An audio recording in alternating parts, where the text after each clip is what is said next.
There we go. I think I'll lower that just a little bit so it's got all of the board. There we go. All right. So there's some issues going on with this poor thing. A tech is coming to take a look-see. In the meantime, I guess we can all go out for ice cream and popsicles.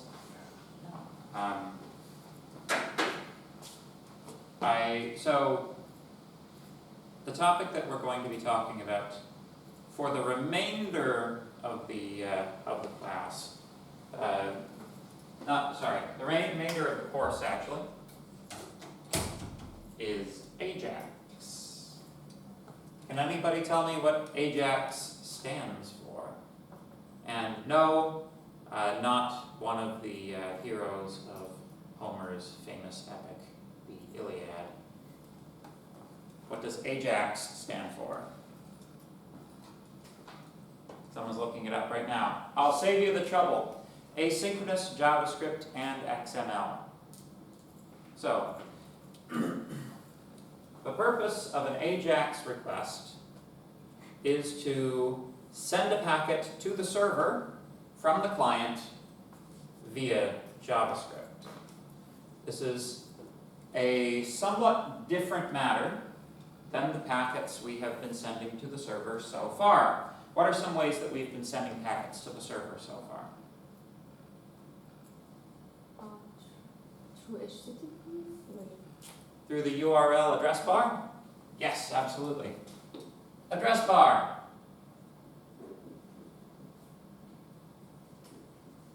Address probably has one D. How about anything else?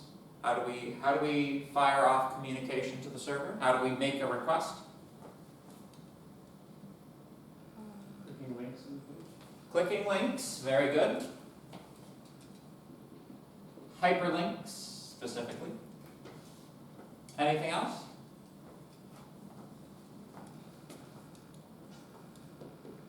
Like submitting something, like submitting forms. Yep. Form submissions, Log, yes. Logging.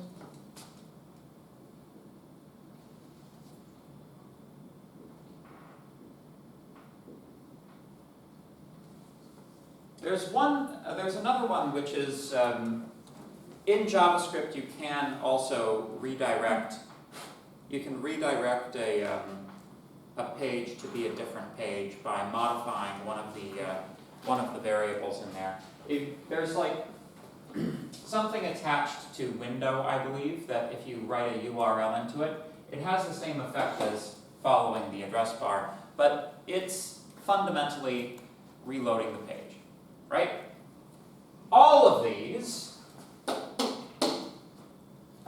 with the exception of form submission when you've prevented defaults, will reload the page. Maybe we don't want the page reloaded. Maybe we like the page the way it is. Maybe we just need more data, right? Maybe we just need more data from the server. AJAX solves this problem. So when we perform an AJAX request, we are asking the JavaScript to fire a packet off to the server. We are asking the server for some data. The server sends that data, or it doesn't, it gets to decide. We receive that packet back, process it, and there you have it. Now, of course, one thing which is true about network communication, it takes time, right? When we fire a packet off at the server, we don't actually know how long it's going to take to get back to us, right? It's kind of an open question. Sometimes it doesn't even get back to us, right? For the packet to reach the server, like, for example, if you're sending an AJAX request to a server that's out somewhere in the middle of rural Kazakhstan, you know, it's going to take quite some time for that packet to reach there, just geographically, for no other reason. So, so we have to design, so basically the AJAX mechanism has to account for the fact that we're not going, we can't expect to hear back immediately, right? That's what the A in AJAX is for, asynchronous. Now, most of you are probably familiar with the term asynchronous, a term meaning I have to watch YouTube videos, or I have to watch videos in some sort of Canvas shell, and that is what constitutes my lectures for this class. That's probably what asynchronous means for you guys, right? Have you guys had any asynchronous classes? No? That's possibly a thing that's falling out of favor, thank goodness. You know, I personally have always, despite the fact I record things, I've always maintained the distinction between in-person classes and fake classes. You know, you have fake classes and real classes. The real classes are the ones where you're here.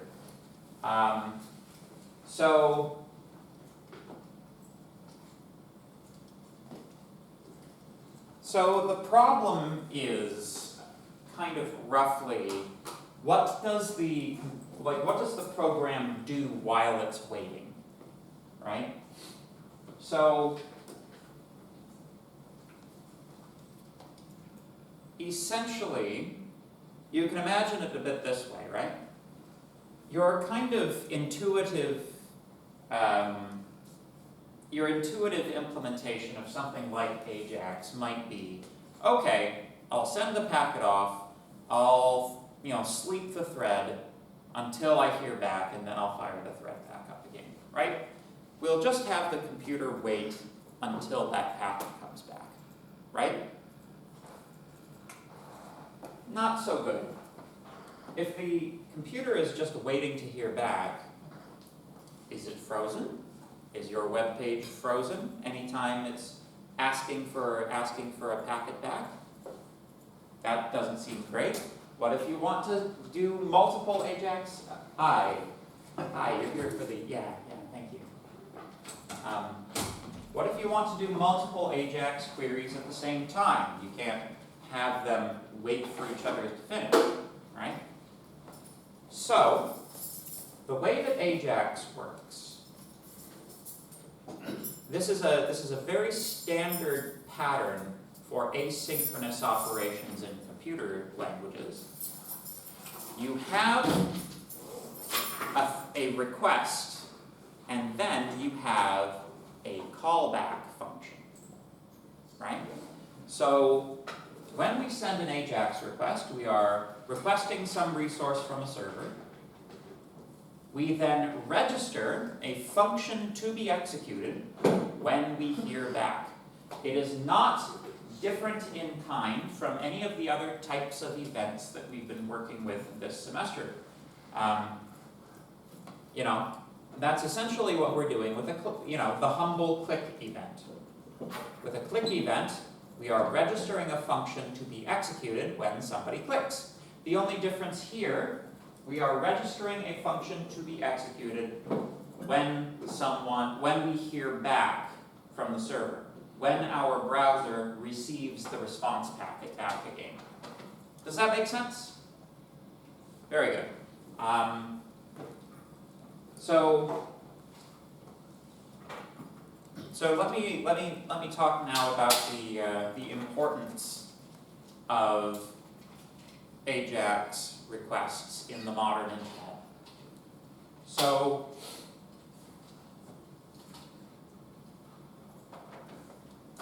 everybody's heard of APIs? Yeah? Can anybody tell me what API stands for?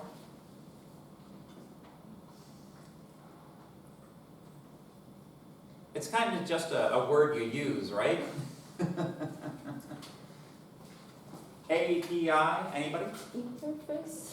The I is interface, yeah. So it's something interface.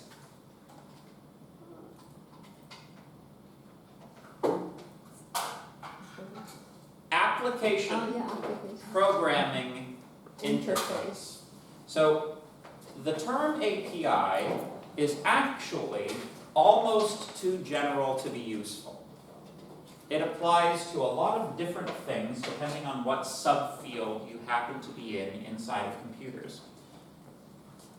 For example, when you are programming Java classes, your API, Application Programming Interface, is the set of public methods and instance variables, static variables, that a class gives you. It is the interface for programming the application programming interface, right? That is not what is meant most of the time when we are talking in the web world, right? So, within the internet itself, we have to sort of step through history a little bit in order to sort of chart the progress and the development of APIs as they've developed into their current state. So, is it good now? Oh, thank you so much. Wonderful, thanks. Perfect. Thanks. I wasn't done talking.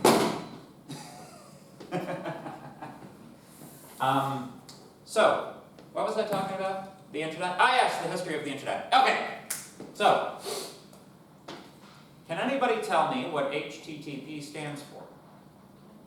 Hypertext. Yeah. Yes, Hypertext Transfer Protocol.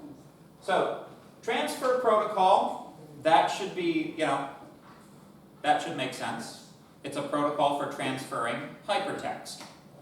What's hypertext?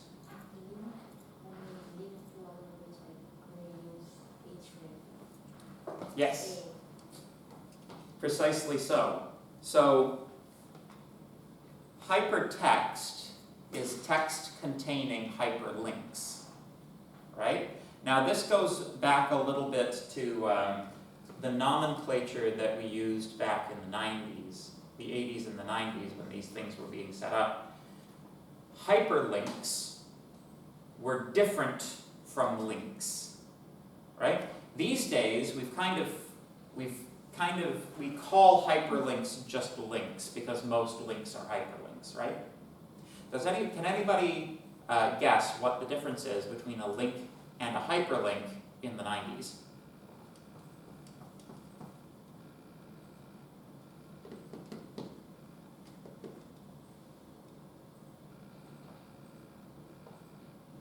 Everyone in this room is like, well, this is like 3 or 4 decades before I was alive, so, ancient history, the 90s. That's not even, they had the wrong numbers in the first 2 spots of that year. A link links, it jumps you to some place within the same document. A hyperlink jumps you to some place in another document, right? So that's where the origin of the term link versus hyperlink comes from, right? Hyperlinks are pages which link to other pages, or they're links within pages that link to other pages. So Hypertext Transfer Protocol was designed to send documents around that linked to each other. That was what it was designed for originally. Does anybody tell me, can anybody tell me what HTML stands for? Hypertext markup. Hypertext Markup Language. Yes, so HTML was a file format developed to write hyperlinked documents, right? Which is why you can imagine, have you ever wondered why, the link tag is A? Right? It's probably because it was the first one they named. So they just named it, well, this is type A, you know, right? So, anyway, so this should give us a concept of what the purpose was of the historical internet, right? The historical internet was a system for distributed file access, right? We connect up a bunch of computers and they can see each other's files. If they're in specific, you know, if they're in specific machines that are connected to the network, my computer over here in Kamloops can connect via a network to, you know, this other computer down here in California. But as things progressed, and people were like, well, you know, the internet was originally just for nerds, you know? Like, understand, like everybody in this room, you are nerds, right? You are nerds taking a nerdy program, all right? At probably not the nerdiest school, but we are a small enclave of nerds within the greater institution. The internet is your home turf, right? It was designed for nerds by nerds, right? So, unfortunately, after a period of time, normies started discovering the internet. I know, it's awful. You should always endeavor to keep the normies out, but you know, it's kind of like one of those capsules like deep under the ocean. You know, you have the constant pressure of the normies trying to invade your turf. And then eventually you get a little crack in your pressure dome and all the normies start coming in. That's what happened to the internet.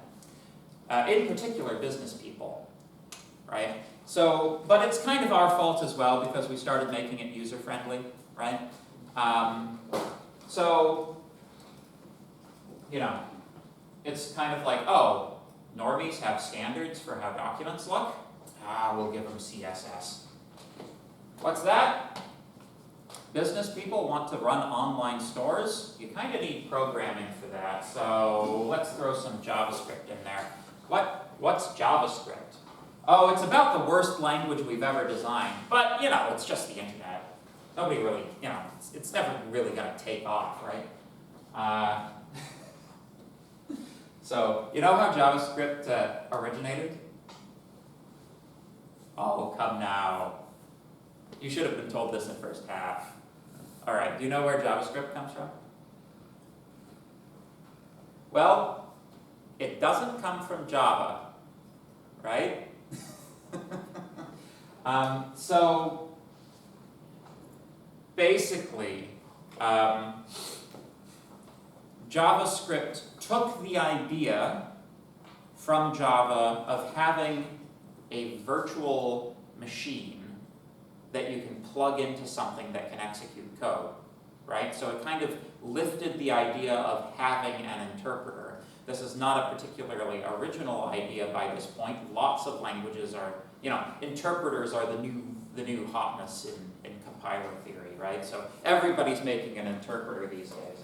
And then they just make like this scripting language, make it object-oriented. It's kind of Java-y a little bit, but it bears more similarity to something like Python, which Python's a lot older than people think it is. Python and Java actually were developed, I think, if not in the same year, within a year of each other.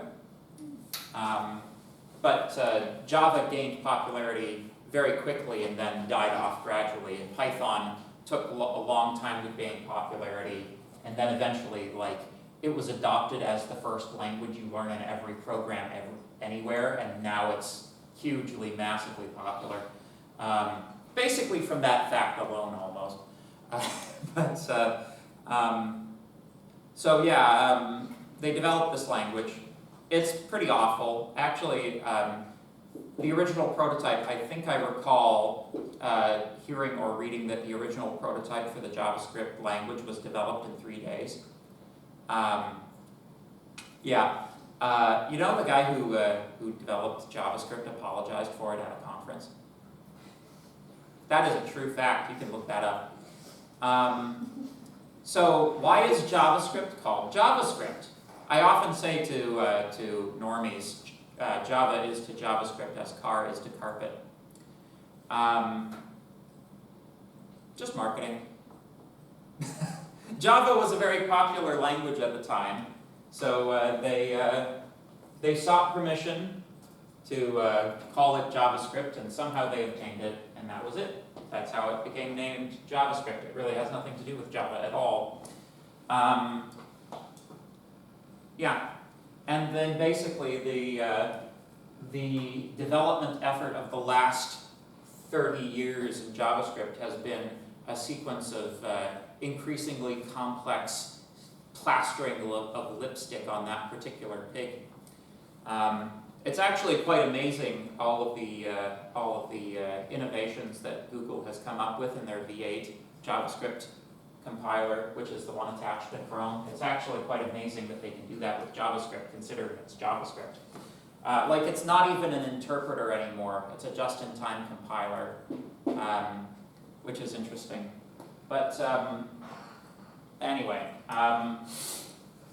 so we're back in the historical internet, right? We've got CSS files, we've got JavaScript files, but fundamentally, we are still thinking of the internet as remote file access, right? It's like, I am requesting a remote resource, I need that image file.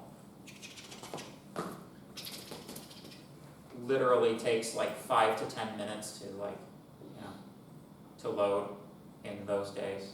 That was actually a thing. I was like a kid in the 90s, right? This may not surprise you. And like, I was into Pokemon, right? And like, this was before like this was dial-up. These were the days of dial-up. And I remember spending most of an afternoon in my youth loading one web page that contained a picture of every Pokemon. And the names were often wrong as well. Man, it was great. Because people didn't know anything, right? People made stuff up on the internet. Do people still do that? No, not at all. People don't make stuff up on the internet, right? But anyway, yeah, it was great fun because you could scroll up the page to see if a new one was loading, and then scroll back down the page to see if another one had made any progress. And that was that was an afternoon, just loading up 151 images. But yeah, distributed file access. This is good.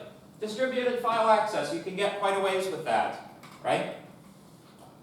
So, over time, and this kind of particularly happens during the dot-com bubble,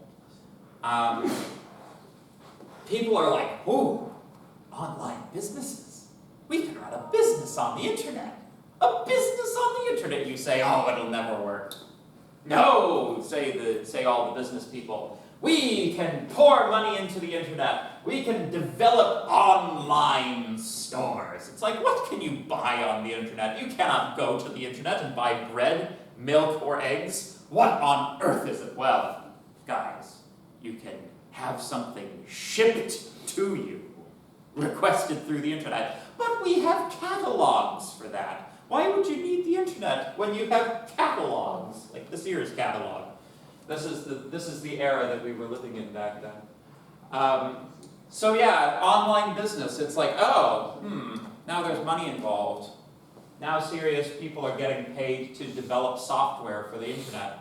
So, of course, once the money gets in there, people who are actually, not necessarily just hobbyists, start to get into the internet and start to work with the code and start working with JavaScript and find out how awful it is and how awful the tools are available, and gradually work to improve them. This may amuse you, but when I was going to school in doing my bachelor's degree in engineering at McMaster, I took a lot of software courses because I was doing robotics. And it was kind of hilarious because like back then, like proper software developers really looked down their nose at the internet and like web development. Web development was, you were basically like a peasant, right? If you were a web developer, that's not real programming.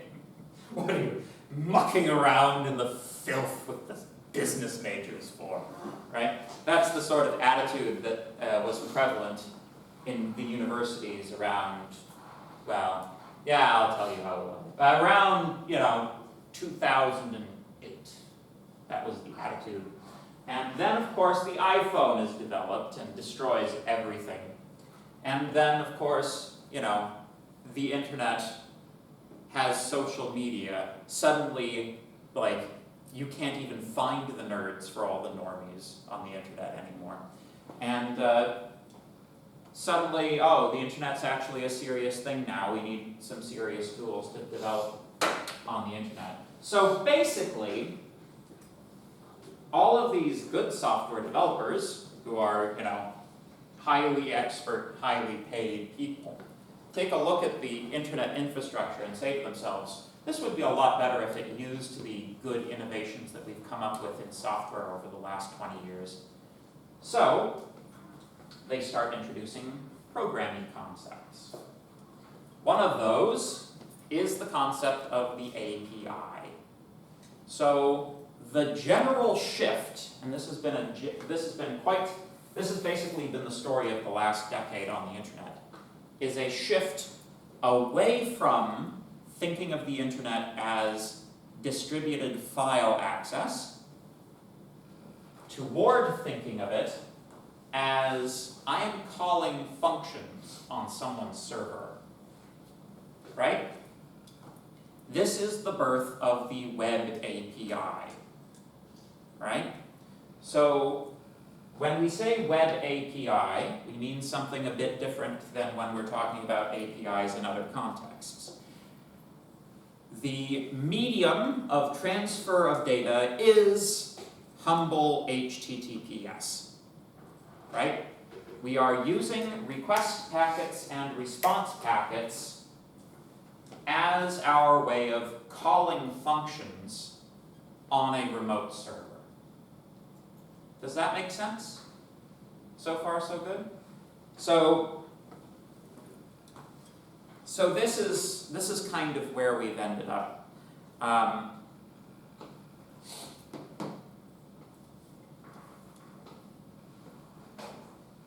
The latest estimate that I read, which I think was from a year or two ago, was that 70% of all data transfer on the internet is API calls. 70% of all data. So the internet will always be able to load you an HTML file, right? It has to do that before it does anything else. But we are moving more and more towards loading as few pages as possible and populating those pages with data using API calls, right?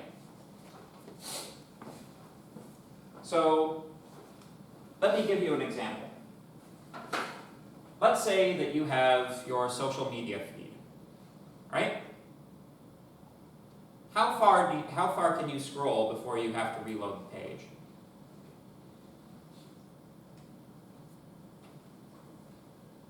It's a trick question. You don't, right? Yeah, it just scrolls forever, right? But here's a question. Do you think it loads the entirety of, for example, Facebook's database when you load the page?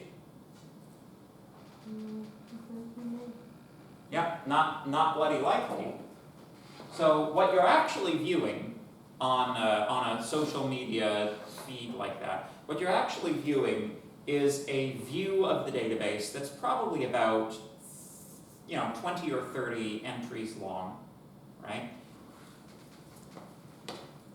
As you're scrolling down, at the rate you scroll, when you hit a particular point, it loads the next ones. It does that in the background while you're reading your posts. Then, brings the new ones in seamlessly as the old ones finish. And it's even deleting information that you've already seen as you're going so as not to overwhelm the memory systems of the device, right? Because my goodness, some people can browse for a very long time, you know? It's like, oh my goodness, I'm in April of 2021? People are talking about COVID? You know, maybe that joke isn't funny. So that's one way that API, that's kind of like a typical example of a way that we use APIs. So when we use an API, we would be using AJAX almost exclusively. You might be able to get, like you can do a certain amount of it with form submission, but AJAX is how most of this is happening, right? So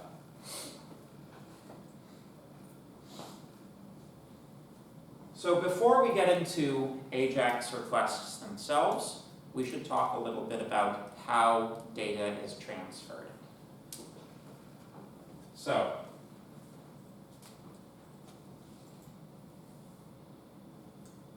file formats. There are a couple of ways that we transfer data. It's fairly similar to the way we store data on a hard disk, actually. Okay, all right. There are two types of files. What are they?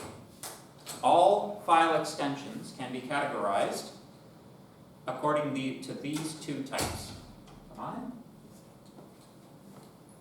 Any ideas?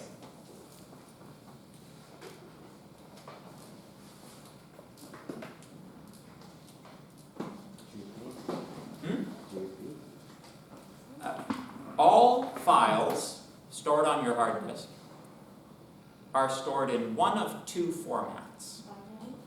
Binary is one of them. Does anybody know what the other one is? We have binary encoded and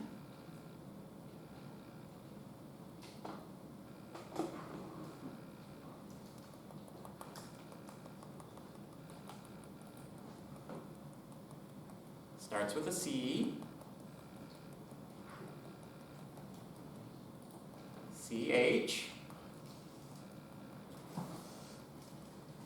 CHA.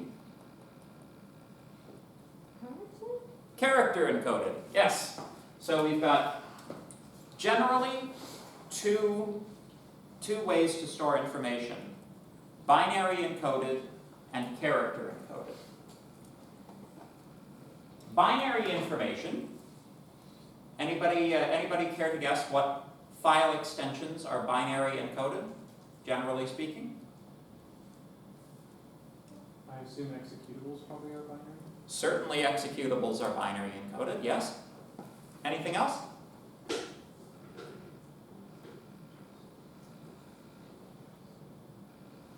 Binary basically means I can't open this in Notepad. So what can't you open in Notepad? Images. Images, yes, images. Anything else? Audio. Video and audio, yep, so media files are binary encoded. So binary encoded files compress down tighter than text encoded files. When you're talking about media, you're talking about a lot of information compared to text encoded things generally. So the compression is necessary, right? Not to mention, you know, in those cases, you're often like just trying to represent numbers, right? If you're only trying to represent numbers, it makes sense to do it in binary.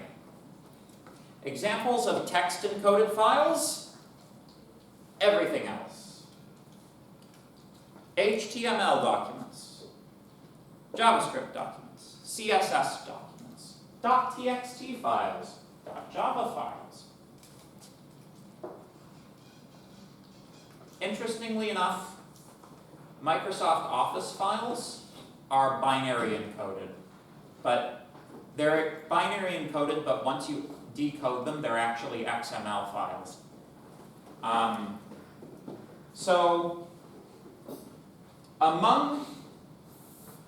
when we are communicating with the server, that's one of the first things we're deciding is what type of data are we listening for, right?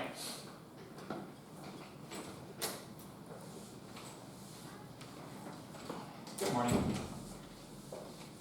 There's no reason for you to know this, so I'll just tell you. The content type for binary data is called blob. B-L-O-B, blob. It's a blob of binary data. That's what the content type is.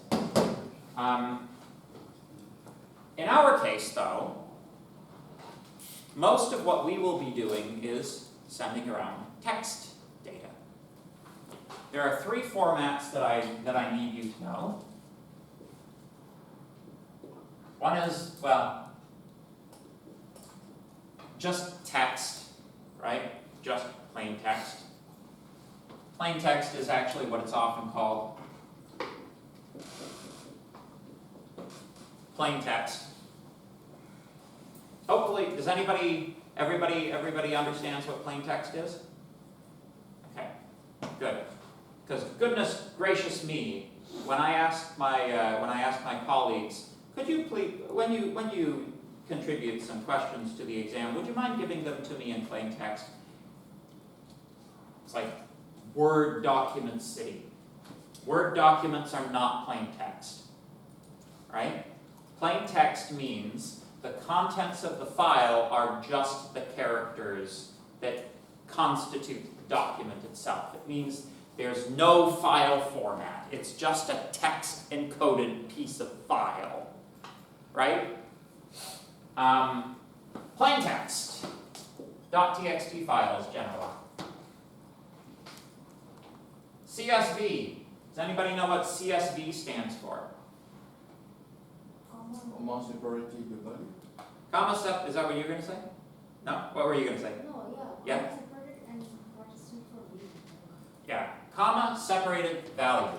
Then Comma separated value. So these things are useful for different types of data that you're trying to send. Plain text is for you when you just want to send strings, just strings. Comma separated value is when you want to send tables, right? You can kind of think of a CSV file as a spreadsheet that you have to do all of the boxes yourself using commas, and there's no formulas, there's no formatting, there's no nothing, it's just data and commas. Comma separated value. The third, and probably the most important for this class, is JSON. Does anybody know what JSON stands for? Is it JavaScript object notation? Yeah. Absolutely, very good. JavaScript object notation.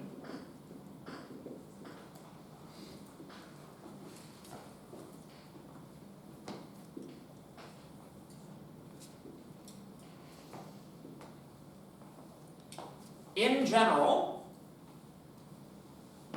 JavaScript object notation is used when you want to send arrays or objects.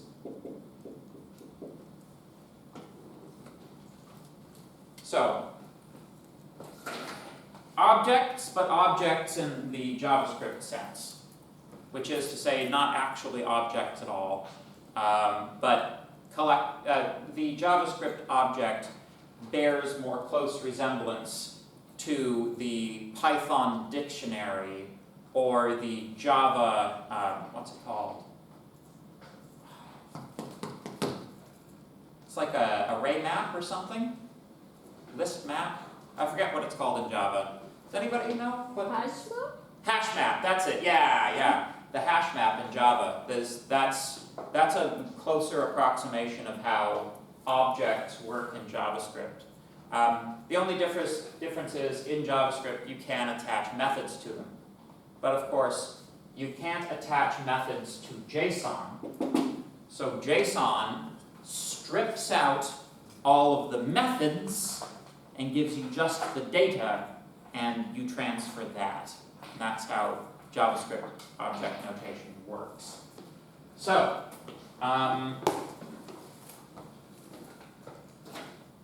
let's do an example on the board. I'm going to spare you the agony of me writing a string on the board. Well, maybe I won't.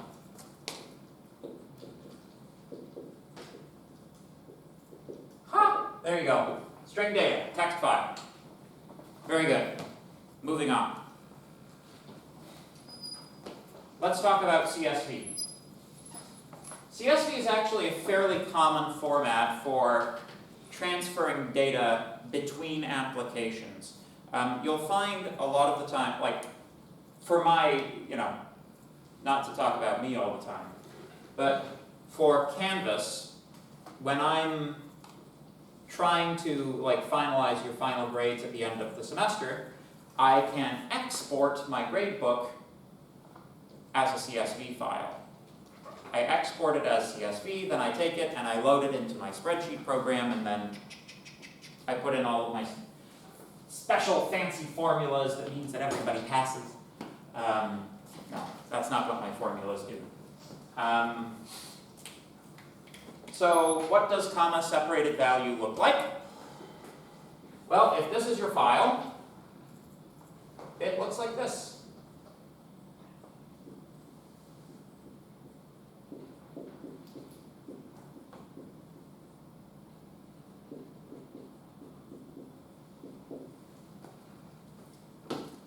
That's it. That's the contents of the file, right? We have a series of values. They've got commas in between. It's actually not too much more complicated than that, right?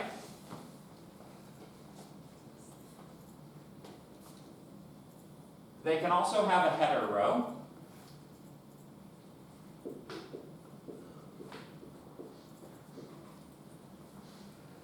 The same way as in a spreadsheet, right?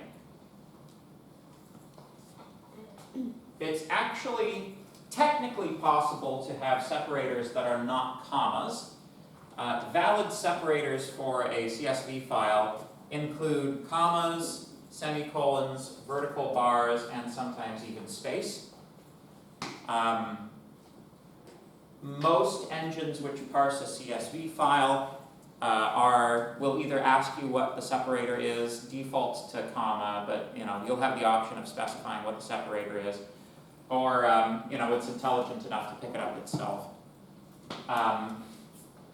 But yeah, so it's kind of interesting because it's called comma separated value, but it doesn't necessarily have commas. Question? If you're doing some kind of CSV, is there something that tells it that it's like the next line, or is it just like one long list that just kind of work around? New line characters. Yes. So yeah, just pressing enter tells it that it's a new line. Simply enough. Sound good? So your object, when you're reading CSV data, should be to try to pull this into a two-dimensional list. You should be able to easily find a library to do that in any language you like. And then you can say, okay,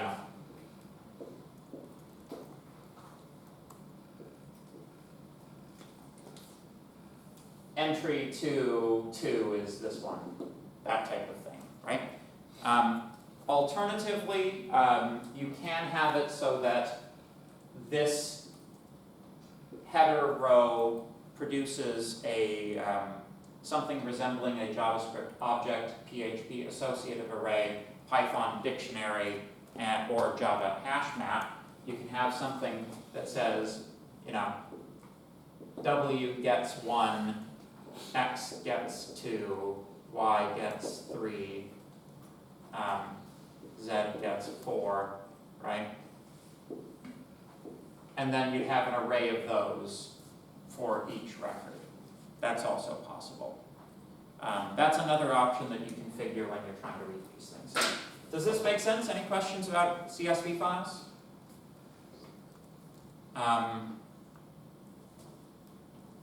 They're fairly intuitive. You don't have to worry too much about them. They're pretty similar to the type of data that you've worked with so far. Unlike JSON. JSON takes a bit more to wrap your head around. It's very important that you develop the ability to think your way around a data structure, particularly a hierarchical JSON style data structure. This is an important skill that you will need. And if it were, if I had infinite time and resources to have already remade this course in my own image, we would have like exercises on this. But so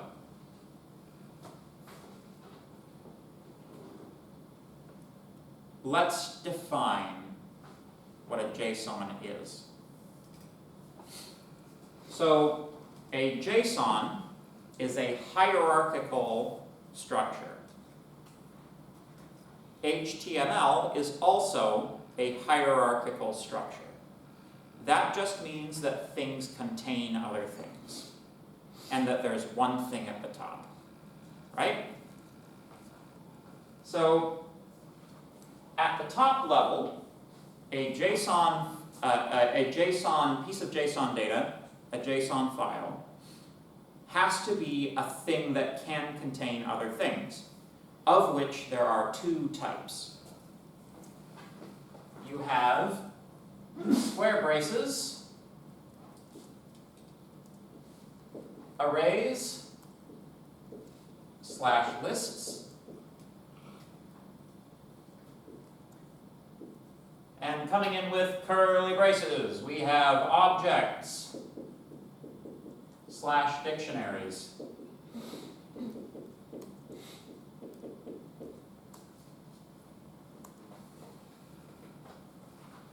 So, at the top level, it's one of those two things. After that, it's those things plus any of the following.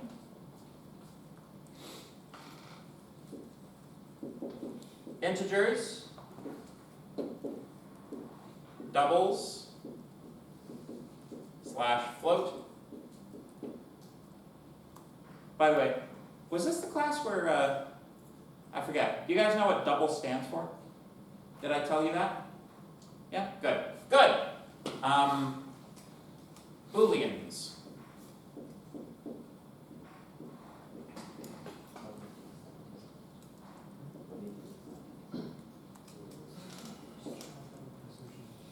Strings. And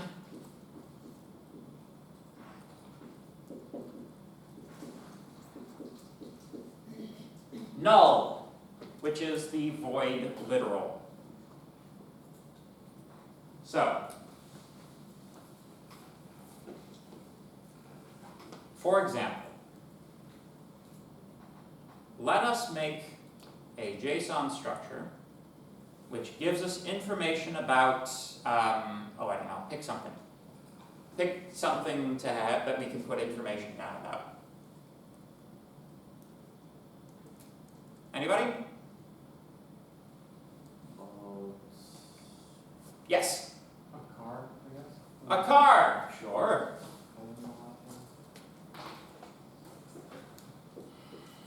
So, a car at the top level, let's make that a dictionary, an object. So basically, what these things are is a mapping between strings and something else in this list, right? So, what are the attributes that a car can have?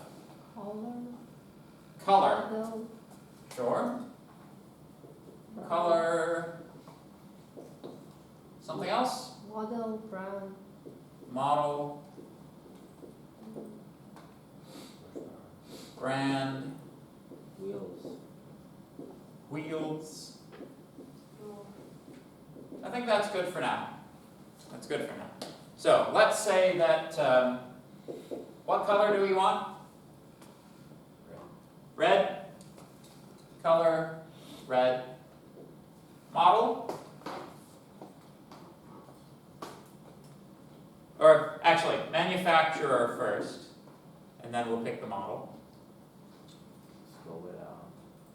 Hmm? What's a car company? Toyota, Toyota? Sure. Toyota. And the model would be the Toyota Civic. There you go. Civic. I don't know about that one. I know, it's a joke, it's a joke. So, here's a question. How many wheels does a car have? Typically, yeah. So, it's a constant. that one wasn't a trick question. It has 5. Does the Toyota Civic have 5 wheels? Okay, sounds good. So,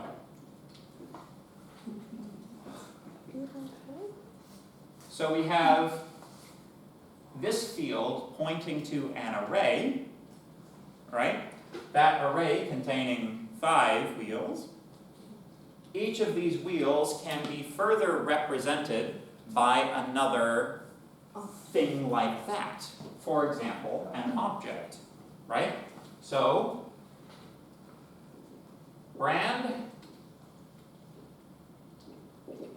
What's a brand of tire? Someone say something louder. Michelin. Michelin. And make, I guess, that's not, no. That's dumb. Let's do radius. 120 centimeters. It'd be more like 160. There we go. Something like that. Then, we could also say,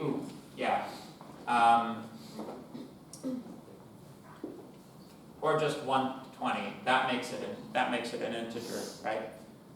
We could also say position.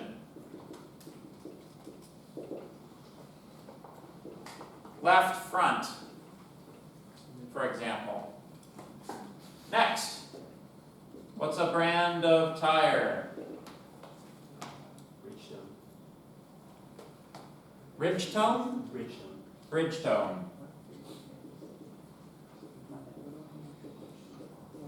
I don't know how to spell it, so I'm just gonna go for it. Stone. Bridge. Stone. There we go. Not Bridges Tone, but Bridgestone. Yeah. Okay. Radius 155. Position left, rear, right? Brand.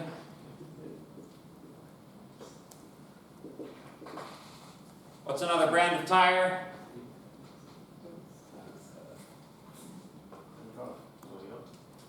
What? Hancock? Okay. Hancock. Radius 260. Position center. Anyway, you get the idea, right? Hankook, Yeah, K-O-O-K. Kook. There we go. There we go.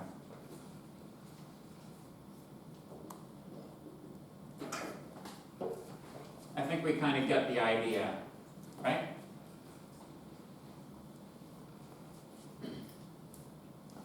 So you can see how this could structure data, right? But this is, this is, all right, this is all right, but we also need to know how to navigate a data structure like this. We need to know how to pull particular elements out of it. Now, it will kind of depend a bit on what language you're in. When it comes to accessing the fields of an object in JavaScript, you have two syntactic options. You can either say car.color, which is our normal object-oriented way of doing things. You can also say car at the string color. Don't forget this, because this is the way you have to do it in PHP.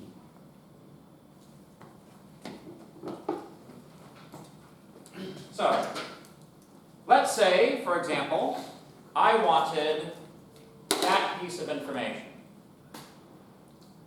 What is the first thing I need to access? The car. Car and then wheels and then So, first wheel, car, wheel, Dot. dot, dot, wheel, wheels. dot, What next? Dot? Would you put a dot? Again? Square brackets. Oh, we have some difference of opinion. What is this? array, So how do we get stuff out of an array? index, We index it using which index? Oh, Which- the square. square braces. Yeah. Remember, we're going for this piece of information, so what index is that? One, Wheels 1, dot, dot, and then, Are we going for position? What are we going for? we're going for radius. Oh, okay, radius.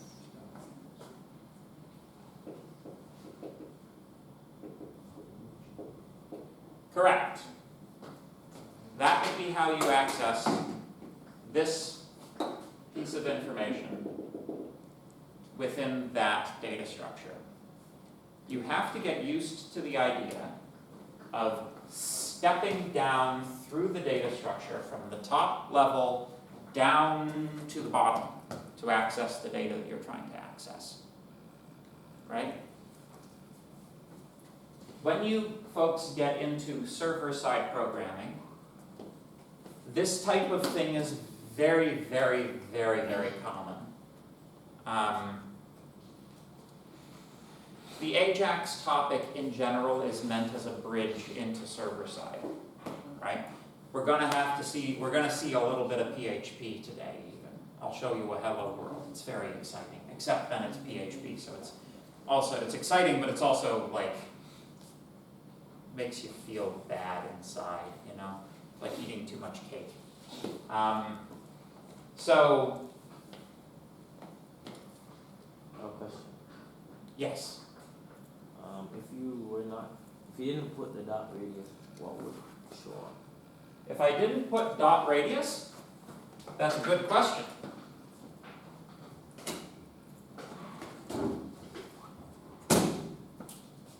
If I only had this much, I would, as the return result would be Oh, this data structure. So that's a very good point. If you don't address things all the way down to a single point of data, the return result of that access operation is whatever data structure you're pointing to. It returns the whole structure, right? Does that make sense? So if I said, car.wheels, that would be an array of objects. Make sense? Good. Question? If you just did car, would it show all of cars things and all of wheels arrays? Yeah, well, if you just did car, like print car, you would get everything. Yeah, because wheel is a it's an object within car. So it and everything that it contains would also be inside of that. Make sense? So this is notationally correct syntax for JSON. A couple of important notes. It's a file format where white space does not matter. That means it's primarily for our benefit, right? As programmers. When computers produce JSON files, such as the server, it won't be tabbed over nicely like this with new lines. It'll just be a big chunk of data. But of course, it's fairly easy to find algorithms that will print it out nicely. In fact, a lot of the time, if you save JSON data to a file and then load it in the browser, it'll give you a nice little navigation thing to navigate the JSON. Yes? So I know in Java or JavaScript rather, that's obviously literal object notation, but in other languages, does it just treat it as a fancy CSV? Well, it won't treat it as a CSV. It depends on the language, right? In Python can do this, right? You need a certain degree of nestedness in the data structures to be supported for this to work. So you kind of need a language that supports arrays that contain multiple different things, right? Multiple different data types to do this cleanly and efficiently. Otherwise, you're passing a bunch of pointers around. But yeah, so in Python, this would be a dictionary where one of the elements contains a list which contains itself a few dictionaries, right? This is actually valid syntax. You can copy paste this into JavaScript and it works. If you leave car equals out, copy that into a file, that also works, right? So one of the interesting things about JSON is the file format is compatible with JavaScript code itself. You can literally take a JSON file, copy it in, and it works. Because, it is JavaScript, right? Does this make sense? Good. How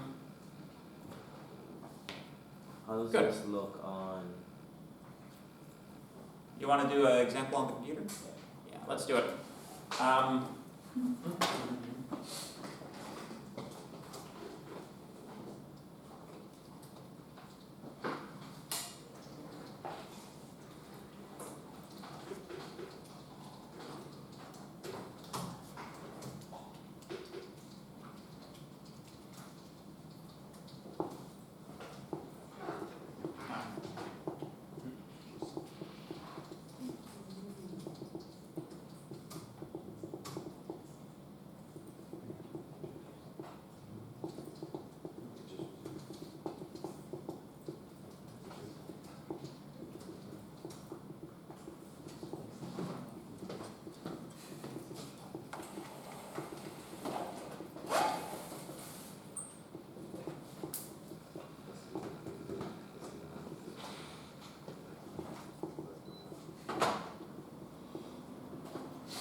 So if you're looking for reference for this in the course notes, you won't find it.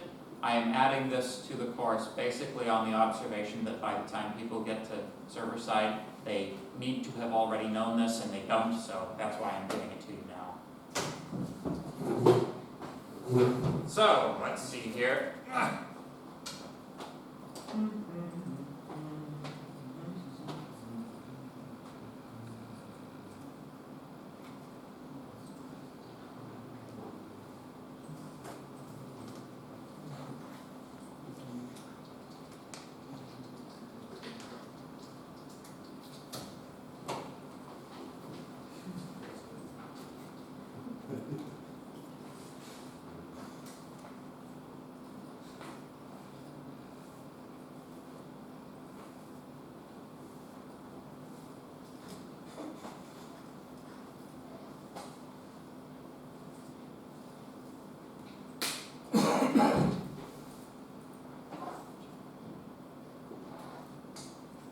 just make a quick little HTML file as fast as humanly possible.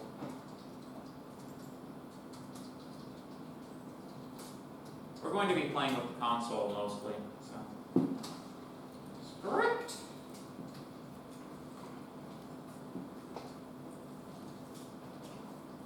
JSON.js, I hope that doesn't screw it up. There we go.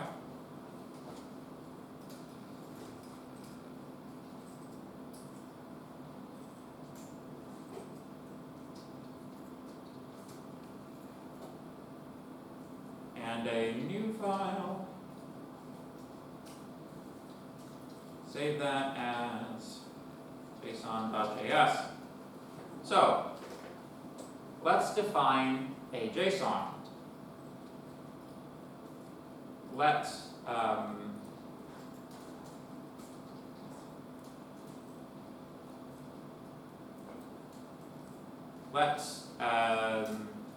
courses equal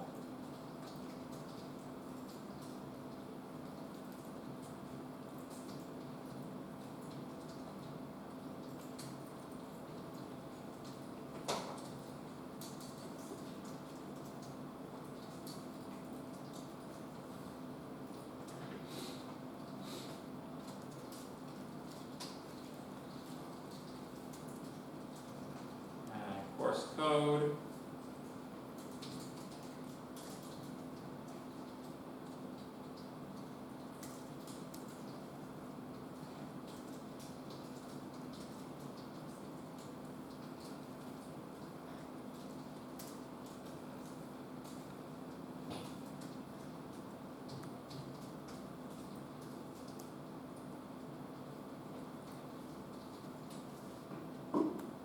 Yeah.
Oh, let me tilt the lights a little bit.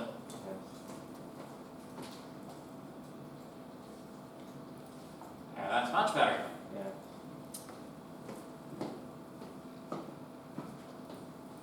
Alright, so a little data structure for information about courses. We've got this class, name, client side, assignments, 1, 2, 3, 4, and 5. And of course, Java, name, Java. Tests, test 1, test 2, test 3 being next week, and the exam. I'm just kidding, test 3 doesn't exist. I'll get rid of it. That was a joke. There you go. There are only 2 tests and an exam. So,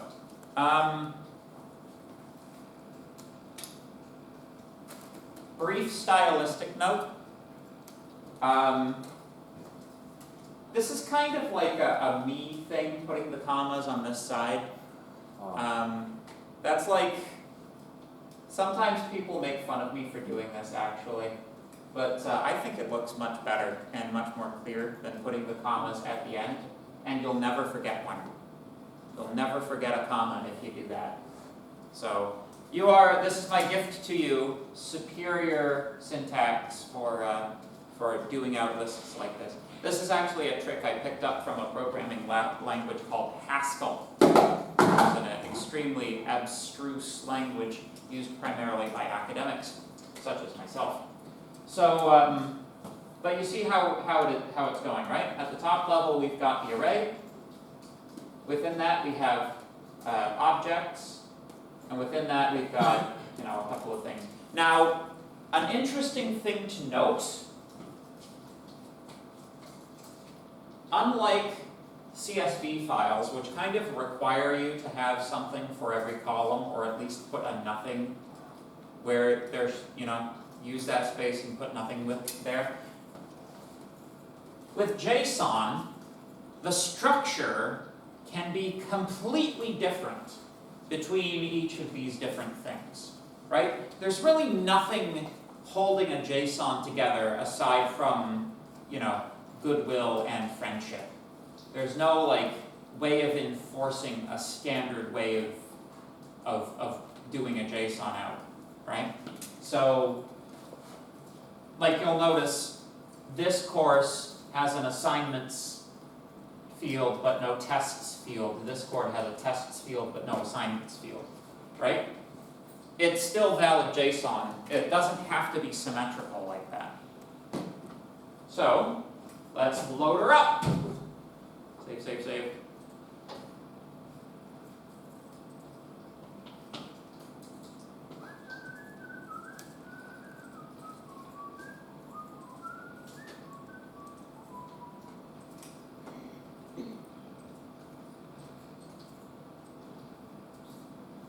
So, going into my console,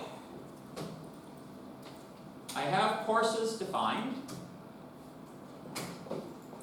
And you can see I've got one of these little drop-down things where I can sort of, I can do the hierarchy view on all of these different things. It gives you a pretty good view of how to index things as well, right? So, if I say courses at 0, there you go. That is just that one first entry. Courses at 0 or dot name, client side. And just so you can see that this works, both of these ways of addressing things are identical. Now, there are some advantages to doing it this way over doing it that way. Can anybody think of any? Can anybody think of an advantage of doing this versus doing that?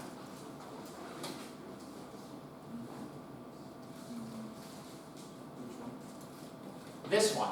Yeah. What's an advantage over doing this instead of doing that? Because this is 3 more characters. Do you know how many wars have been fought in programming over 3 characters?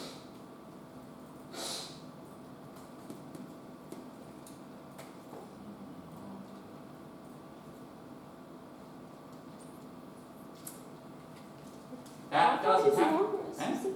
Sorry? That one's more specific. Well, it's the same level of specificity. They're getting the same data out again. This one is fewer characters, so why would you ever want to do that? Why is this still supported?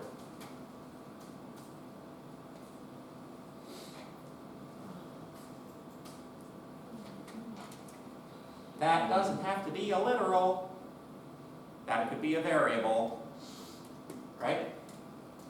So you could have a variable containing a string and use that as the thing that you're accessing instead of, basically this is like hard coding the name in, right? Make sense? So it's a little bit more flexible in ways that you probably don't need. So, does this make sense? client side, assignments. At assignment 2, or assignment 3 is assignment 4. Does that make sense? Is everybody comfortable with this? Yeah, okay, good. Well, in that case, we shall have our break, and when we return, we will actually do some Ajax. Okay? Could you put it on the other screen? Yeah, I can. I'll leave the code on the screen. There you go.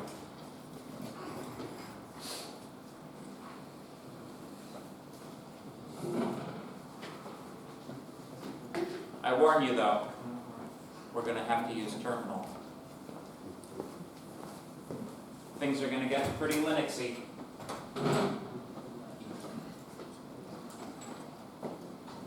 Thank you.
I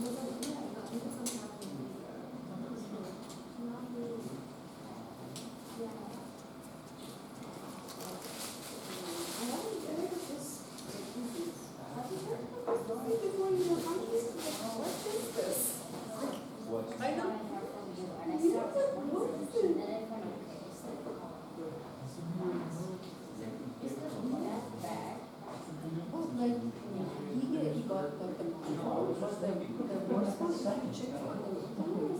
When I heard it, what is it? It's like, and he was like, this, you know, my son is like that. I'm so scared. Like, yeah, because 2 weeks ago they told me that this alive. Do you know that one? That was the worst one. He's viral now. So,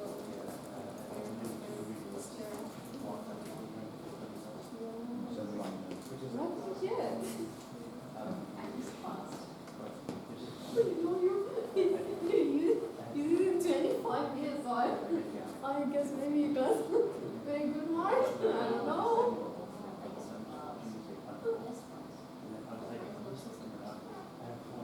What was it? I accidentally hit. Yeah. I got it. Oh, I got 75 something. So I got this like, and I think 76. So I got 70 something, like 75.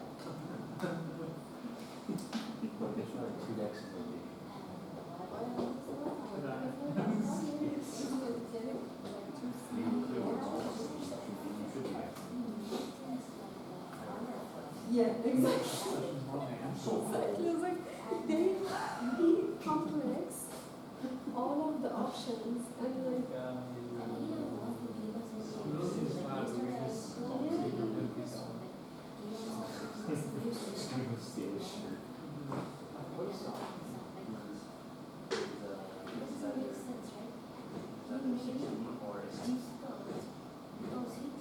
Yeah, exactly. We just showed all the team. So he wasn't convinced at all. Yesterday I tried a lot to explain him, but he was like, even when I told him that something was doing, he got mad.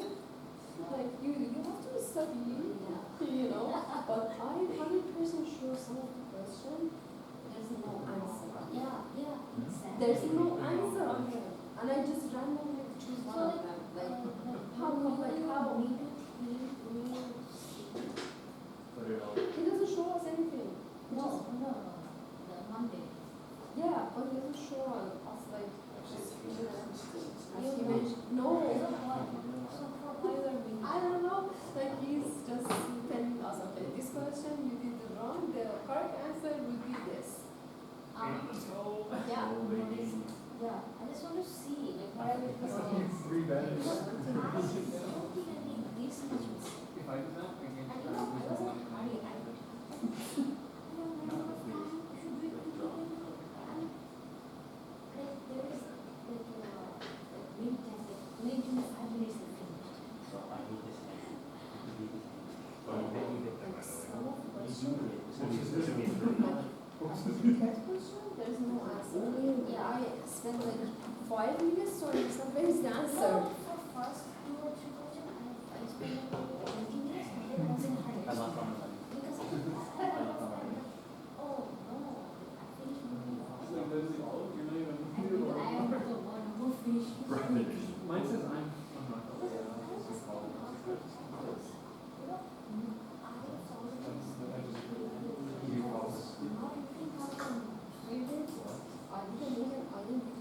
I just read PowerPoint. I read PowerPoint. I thought maybe they came from the notes because I didn't read the notes. No, not really come from PowerPoint. I feel like it's like I have to study more. I have to study all the posters. Well, I thought maybe because that some of the question is very, like, it's very familiar to me, and I heard some of them in the class. Yeah, some of them will come like a family. You really got it. Yeah. Watch that, you're gonna take it out. That one is in the In the notes. notes, in the note. Like a Which photo. one was that? A photo. he mentioned or he put it in his notes? He mentioned in the last one, I don't know, or maybe the last one. Oh no, I should have known, I'm in the last, but in the last, I was, yesterday's last, I don't understand anything. Yeah, the yesterday was very, I asked like, him very complex. again and again, why I need it. He don't, he do understand why we need it. Okay. like, he explained it afterward, but I don't, honestly, I don't understand the whole concept. But why we need it, you understand that? Like, Why we need it? now I don't remember it, but if I see, like, afterward he use it, because then you, like, if you have a method, like, in no other classes, and you're gonna use it, you can use Tuesday. Like, I know Java we use it. But then we didn't do the client side, so what is client side? No, but, yeah, but. Huh? And I was thinking, Better why we need it? I'm up. Don't worry, you can work with this guy. I dare you. Which means like, what? She means, why is something Like, the main method. yeah, the main method explains. Not in the main method, Oh, like I outside the understand. method, like there is a method, it's not belong to any classes. This is in the air, it doesn't belong to any classes, so that one you can use. It's more complicated than it. I know. You only do it. Like, you know, but we have to study, I think.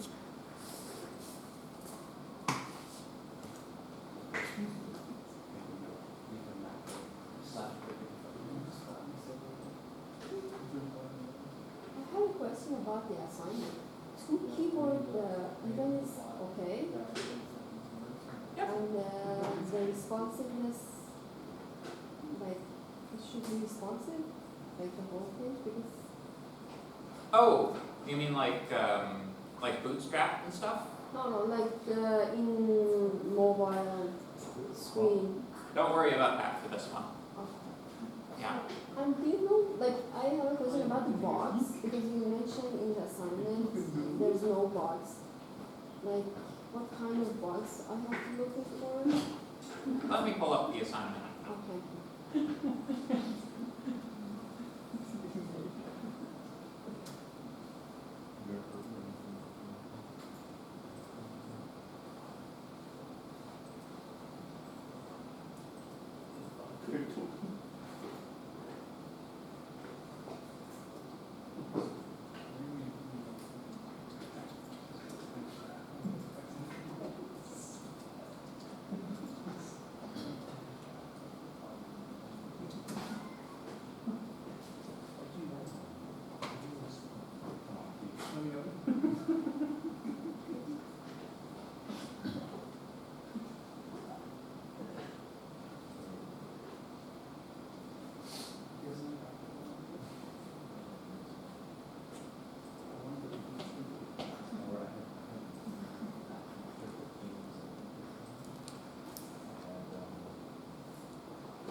So, whereabouts?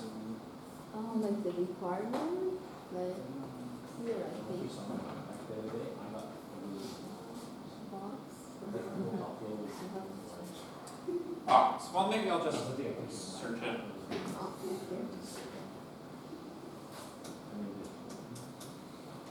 Box, no, sorry, bond. Bond? Bug. Bug. Oh, must be bug free. Is that it? Yeah, I think so. Ah. Yeah. So.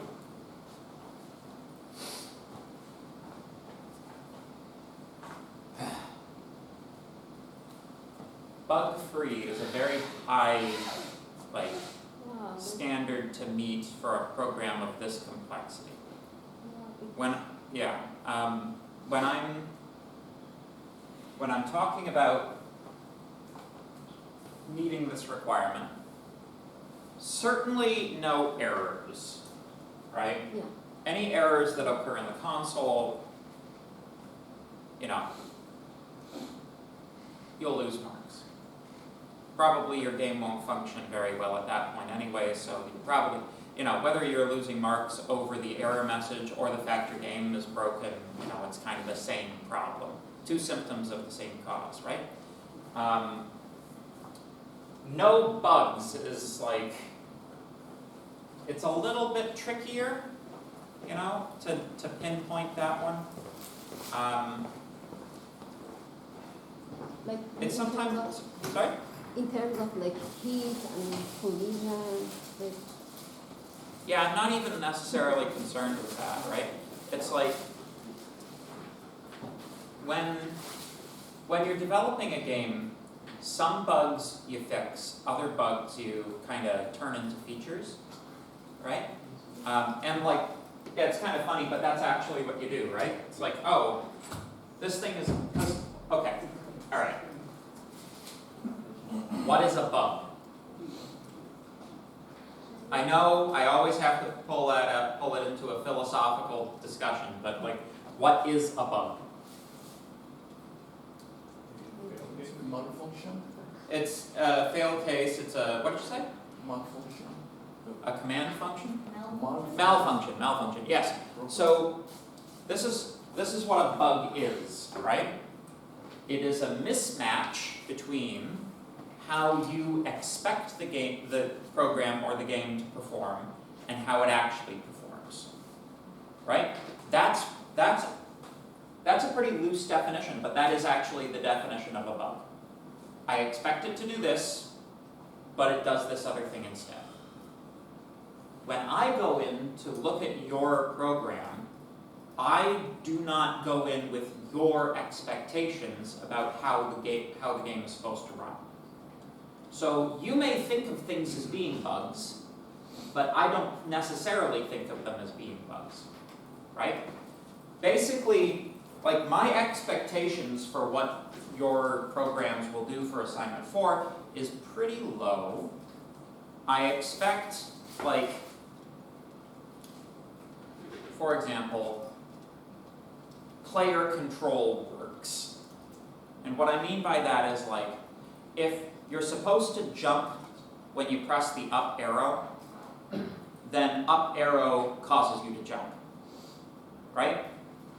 And like the jump is a jump. It's not like, it's not like so small that it doesn't even count as a jump, or the jump can't be used to like clear the obstacle that you're supposed to clear with it, something like that, right? Like if the jump is non-functional in that way, it's like, well, this, you were clearly going for this, but you didn't get it working, from my view.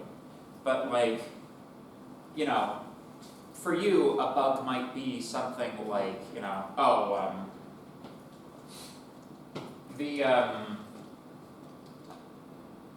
the character sticks to walls, for example. If it's like a 2D platformer similar to the one we did, maybe it's like, my player sticks to the wall. I don't necessarily consider that a bug, It's like, maybe you didn't want your character to be able to stick to the wall, but like maybe that makes the game more interesting, It's like, plus like, I'm not really concerned about kind of those fine details of physics if you even choose to do a physics engine, which like, I wouldn't even recommend in most cases, right? You don't have to write a physics engine to complete this assignment, right? Nowhere in here does it say you have to write a physics engine, right? Nowhere in here does it say you have to use the one I did in class, right? It's there for you if you want to build on it, but if you want to, if you want to develop your own thing,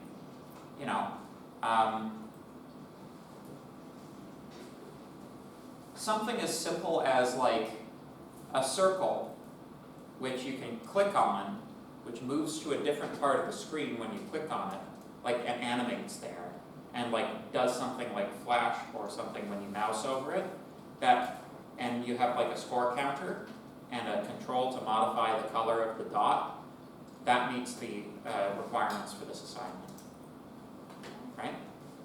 Something that simple. this is an opportunity for you to work on something a little more self-directed, work on something you want to work on, right?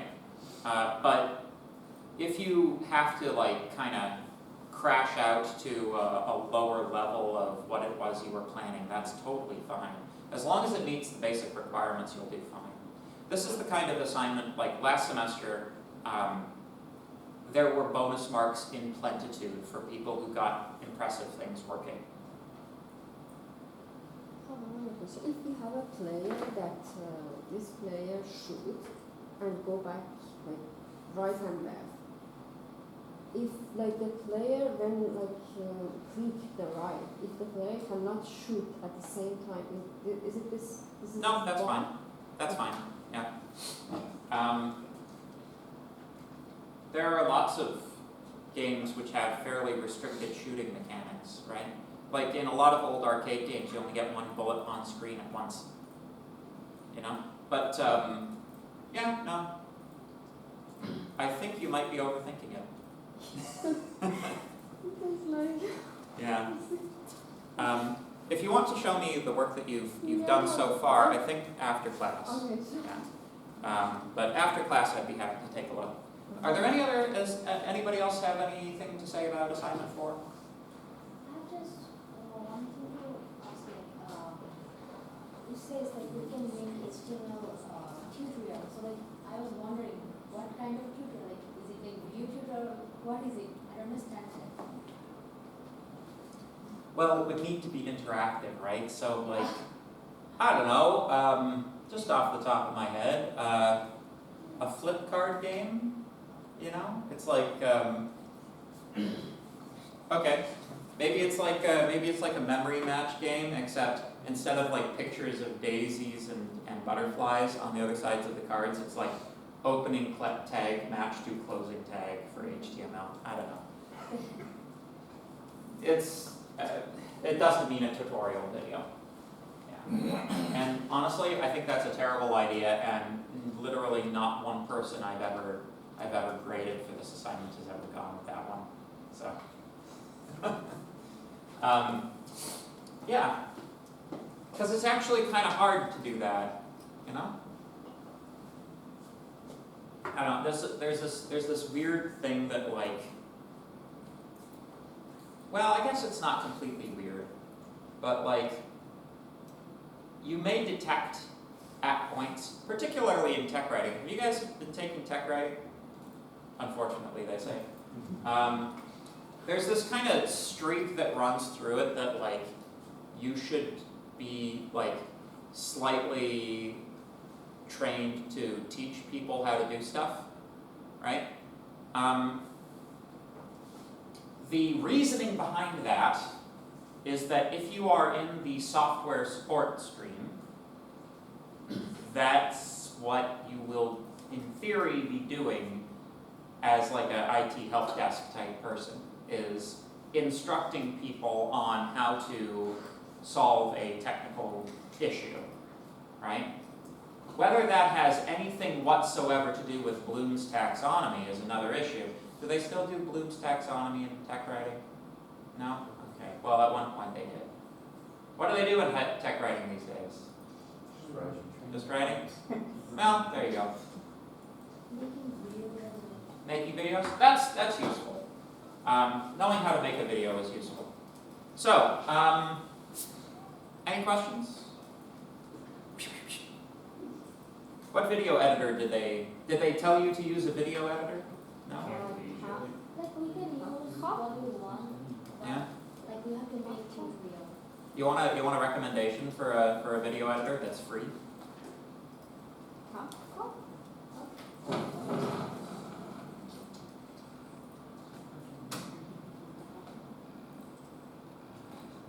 KDen Live. Part of the KDE project. All of the best Linux software is KDE, and this is their video editor, and it's quite good actually. It's quite good. Have to plug KDE now. KDE. Okay, so KDE is like a group of people who develop a group of related software, but basically they're trying to make like utility software for Linux. You want to know what KDE stands for?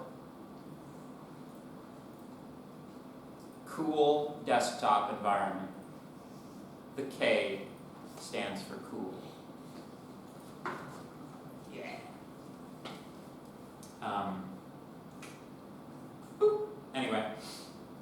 So, shall we do some Ajax then? Yes? Good? Wonderful. So,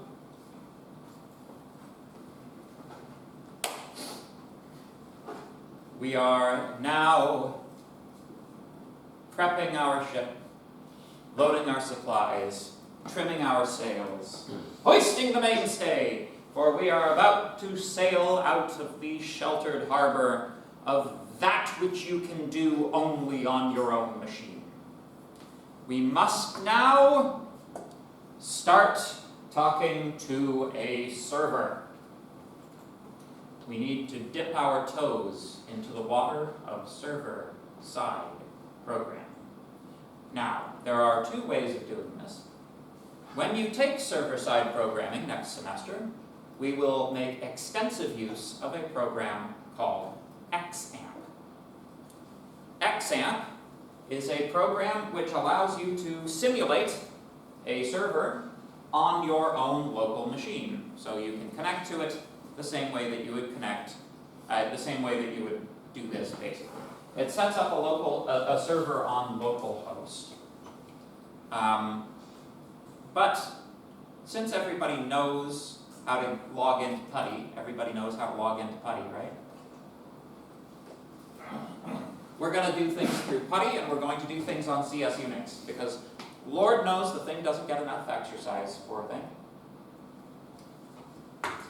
So, if everybody could please open up Mohawk Apps and load PuTTY version 0.7.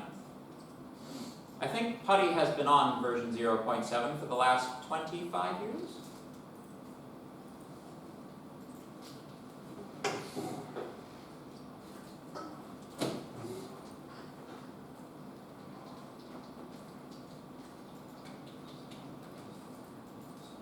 For me, I'm going to increase the font size.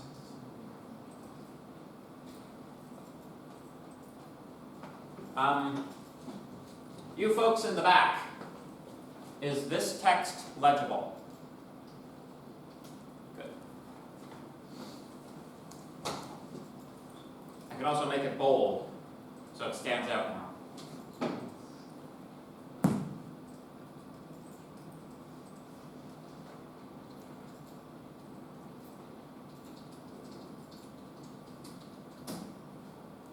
There we go. So, how many people have managed to log into PuTTY? One person?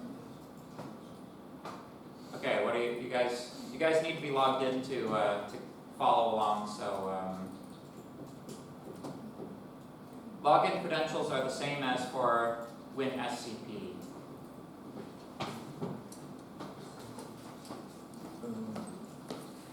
What's that?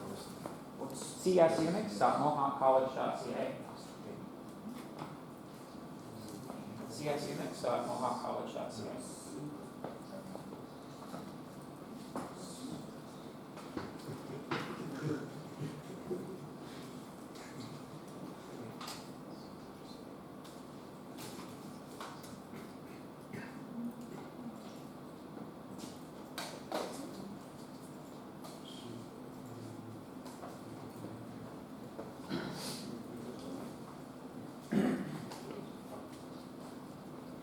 Good. Maybe.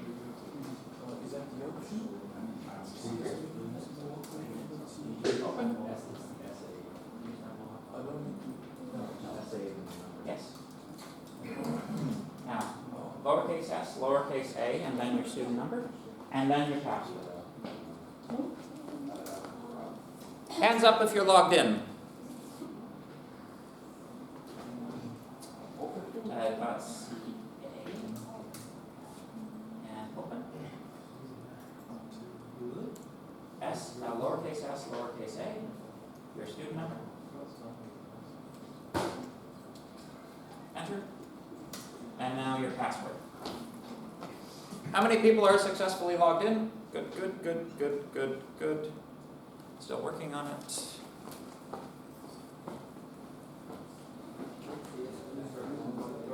Oh, yeah, go in through Python. Oh, okay. Yeah.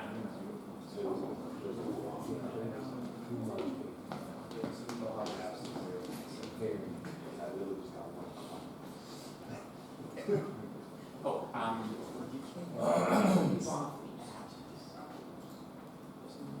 csunix.mohawk.com.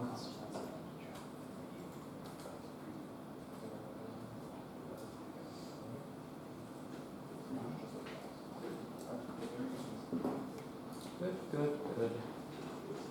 Scan? Yep. Okay. Good.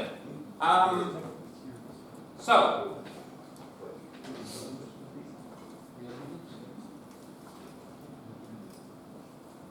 what is CS Unix? What's its operating system?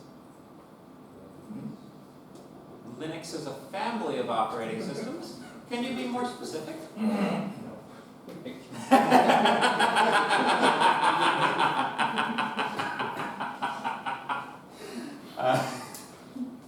It's an Apache server. Apache is the distribution of Linux that this thing operates on. This is the all-powerful bash prompt. All right? From this prompt, we execute commands. These commands are executed on CS Unix. For example, if I use the W command, ooh, do you see yourself in this list? This is a list of all of the logged in users. And as a matter of fact, you can also send messages to other people's terminals using a command that I forget at the moment. But you can see not only who else is logged in, but what command they have running. So you can see I have W running, but all the rest of you have bash running. And you know, how long when you logged in, how long you've been active for, all of that kind of stuff. So,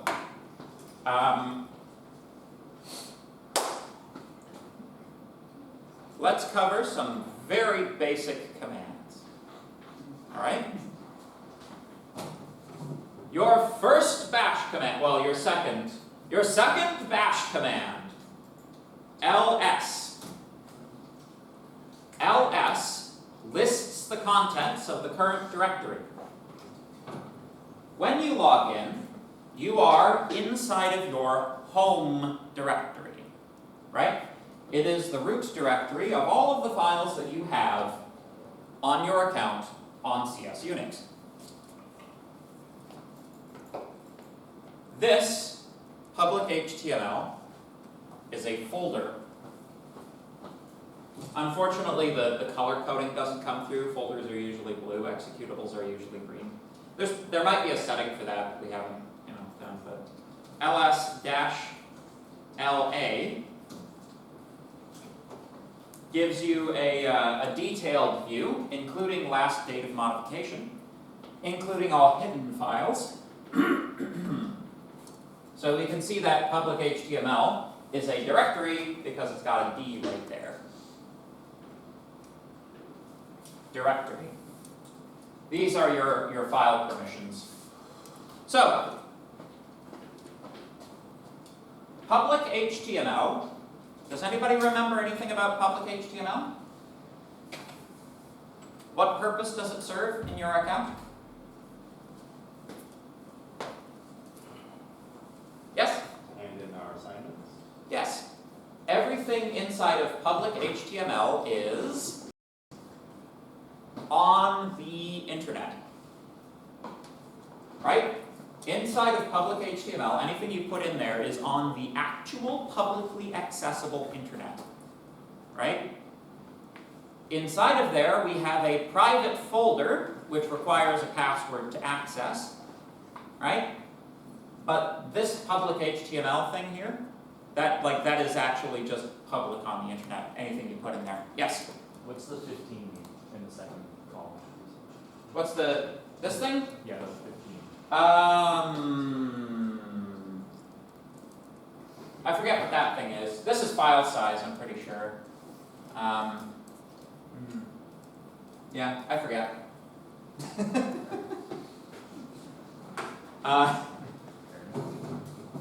Let me show you how to access the answers to all of your questions. Man LS. Man stands for manual. All of your Linux commands have a manual page that'll give you all of the information you need about all of their modes and functions. But that's okay. The philosophy of Linux is read the manual. So, we want to navigate inside of our public HTML folder. The command for this is cd, change directory. And then you specify the directory name. Public underscore HTML. Enter. You will notice we now have a public HTML appearing here. This is the name of the folder you're currently in. If we ls again, you can see there's all kinds of stuff in here. I've got a whole bunch of stuff because, you know, I teach and stuff, but you guys, oh, and by the way, if you can figure out how to access this is all in my public directory, so if you can figure out how to, you know, get the URL for any of these particular things, then you can take a look at them. Except for stuff in my private directory, because that's private. So, I'm going to create a new directory for our purposes today. I'm going to call that directory S2025 underscore 2. You can call it, you know, client side or Ajax or something like that, right? But here's the command to make a directory. mkdir. Ta-da! mkdir. Make directory and then give it a name. If you type ls again, you will see that this directory has been added to your list of things. Make sense? So far, so good?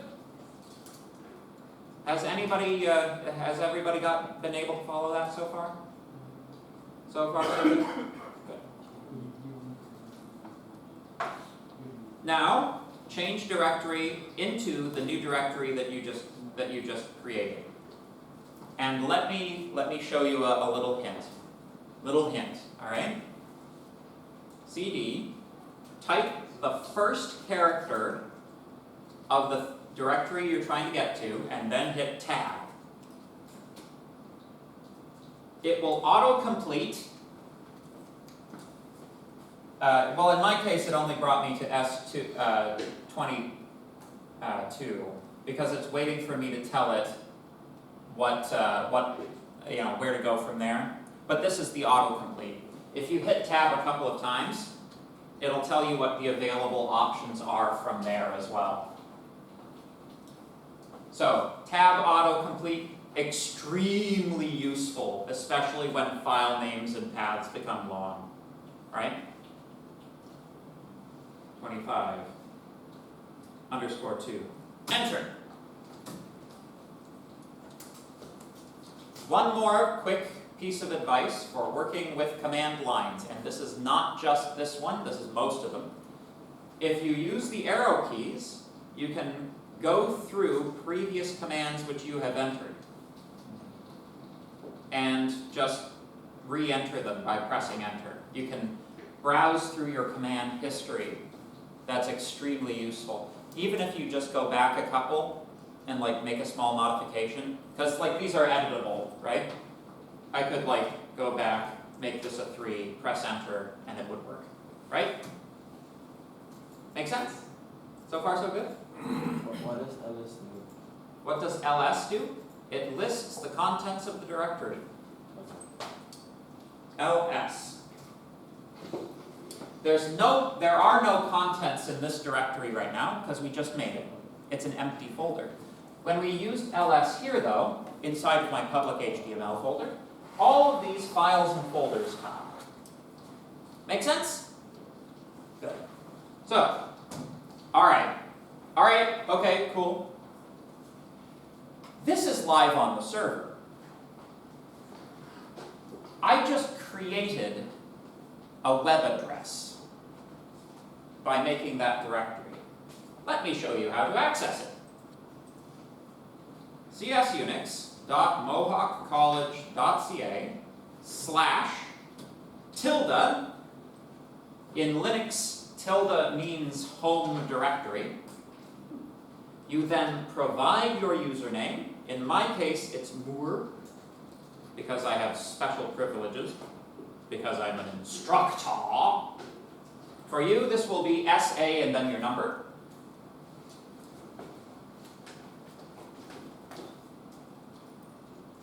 Then, the folder that we just created.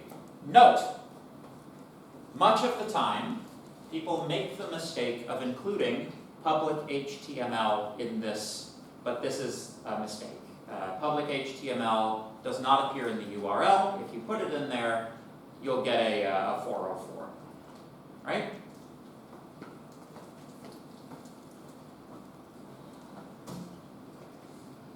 Aha! An empty directory, kind of similar to the empty directory that we just created. Ta-ra!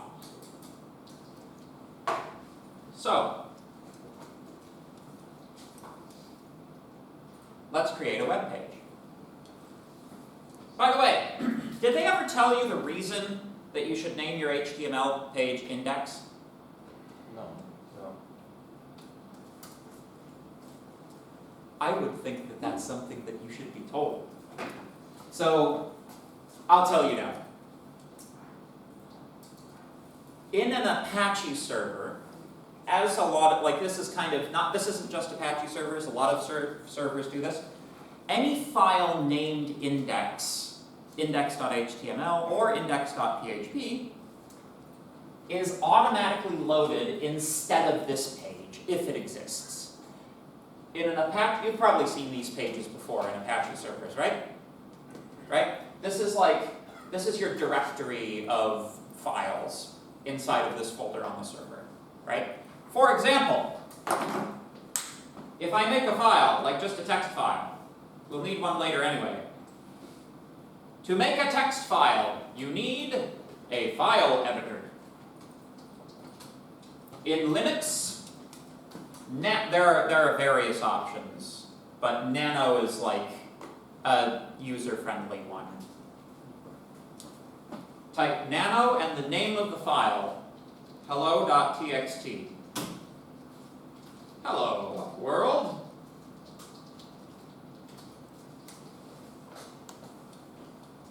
It's like a little inbuilt notepad.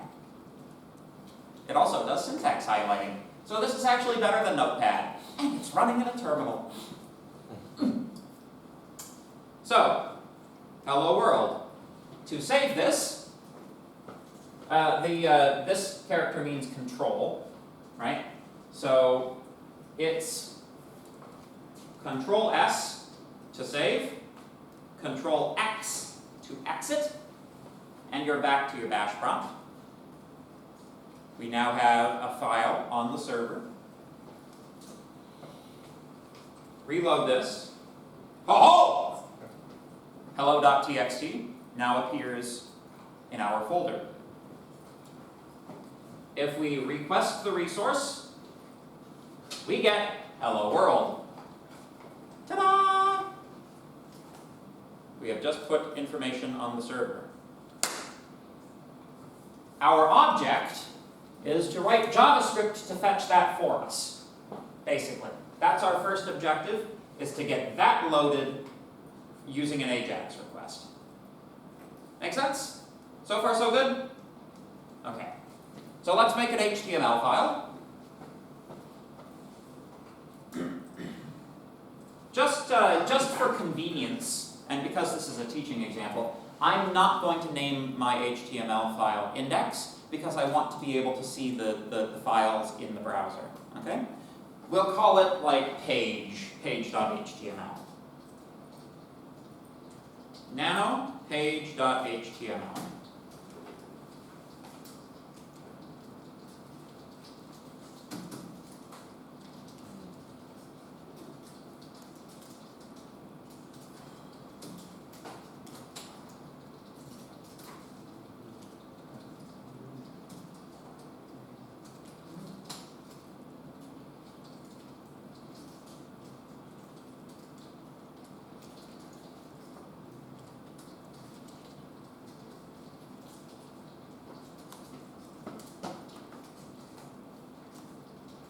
Again, we're going to be, at least for the initial run of this, we're going to be working in the terminal, right?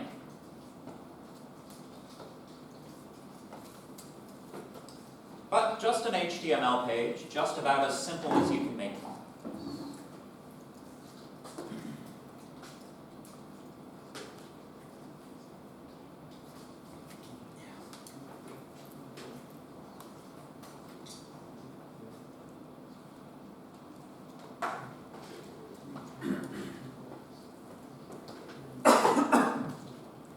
Good? Good? Good? No? Wait.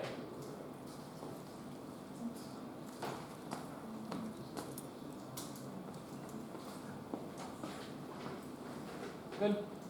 Good. I close my I didn't put the next one.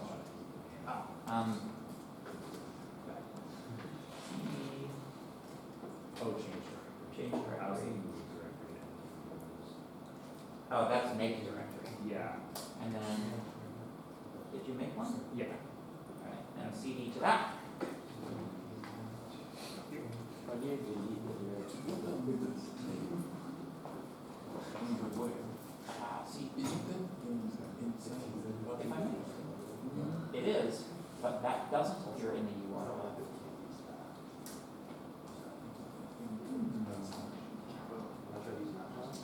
Let's take a look and see.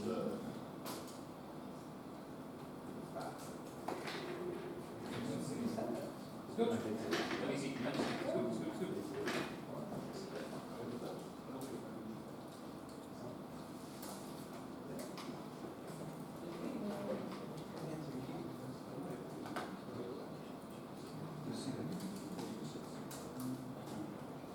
So can't be reading.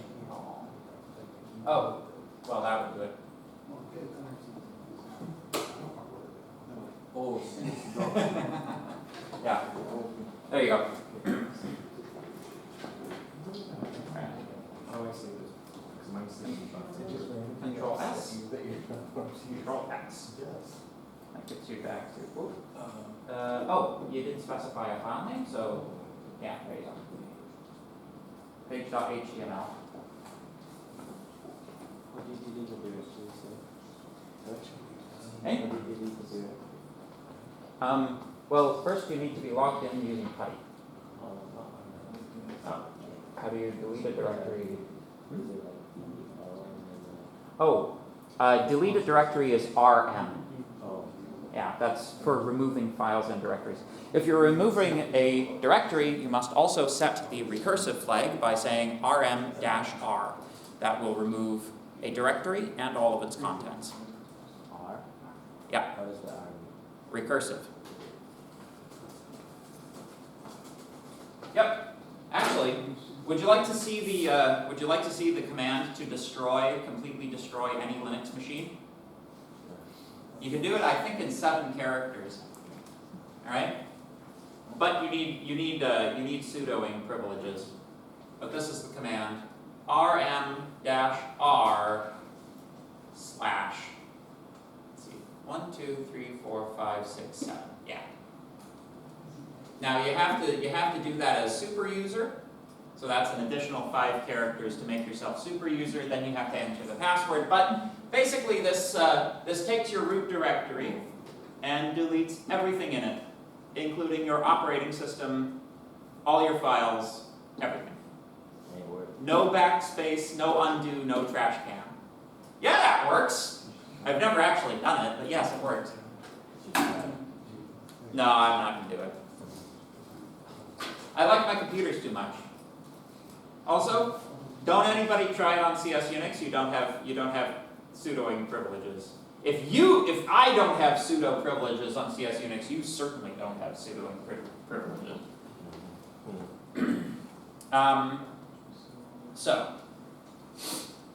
Okay, all right. We have an HTML file. Save it, exit. Now let's write a JavaScript file, ajax.js. Now. Oh, it's Control S to save, Control X to exit.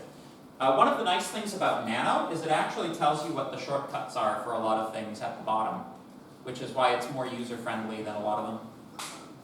X is exit. If you have unsaved changes and you try to exit, it will also prompt you to ask if you want to save them.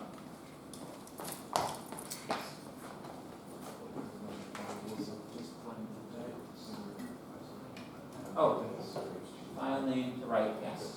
Enter. Try again. There you go. There you go.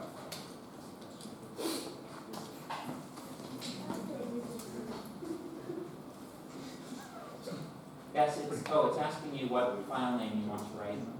There you go. Read the prompts. On Linux, always read the prompts. So, all right. So, to initialize an AJAX request in JavaScript, we use a function. That function's name is fetch. Fetch Fido. Fetch Rover. Of course, it's not sufficient to simply tell it, okay, go to the server. It's like, go to the server for what? You must specify the name of the file that you are requesting from the server. You must have the relative URL. In our case, we are going after hello.txt. Very good. Fetch hello.txt. Shall we print that to see what we get?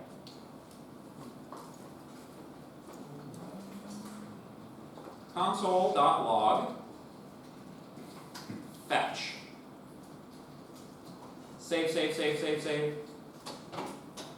You can keep Nano open and editing the file so long as you save when you make changes. So now, if we go into our directory here, you will see that we now have page.html, hello.txt, and ajax.js. We have all the things. Please load the HTML page by clicking on it. Click. Go to the inspector pane and click on the console. We have a promise. Wow, that's very kind that the computer is making promises. Let's hope it's making promises it can keep. Let's see what a promise is. Promise, prototype is promise. Promise state fulfilled. Okay, so it kept its promise. Promise result response. Okay. Let's see. body used, headers, oh my goodness, this is a lot of data. It would be useful to be able to break the data we want out of all of this data that we don't want, right? But first, have you guys seen the network tab? Yes. Yeah? The network tab is extremely useful when you're doing AJAX requests. Your AJAX requests will show up in your list of requests because they are requests, right? This guy right here, this is the AJAX request. We are requesting hello.txt. If we click on that guy, and if I decrease the size a little bit,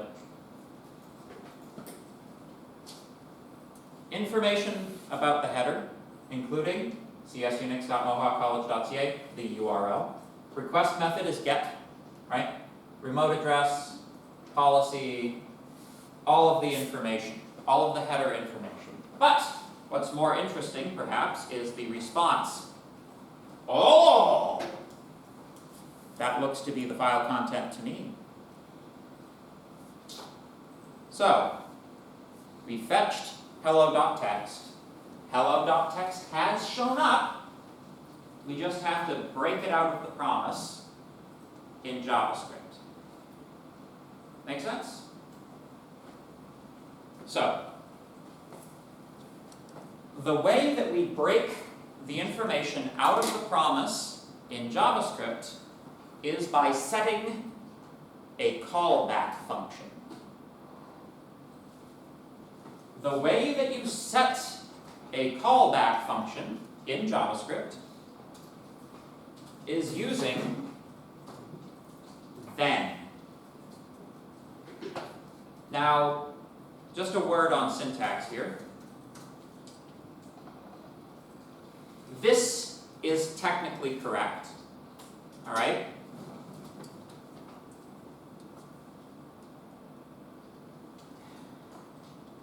When you start using JavaScript at this level, you end up with a lot of method chaining. You guys are familiar with, have you ever heard the term method chaining before?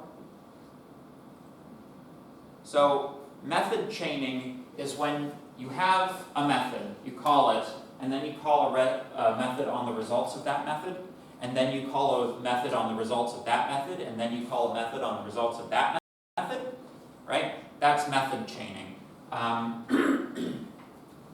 The more you get into sort of high-level advanced JavaScript, the type of JavaScript you would actually be employed for, right? The more you'll see method chaining.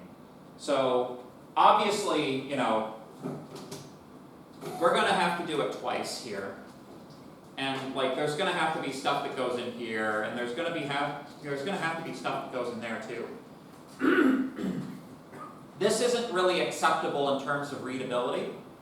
So the thing that is done normally with method chaining is you simply put the method call on the next line, like that, and indent it.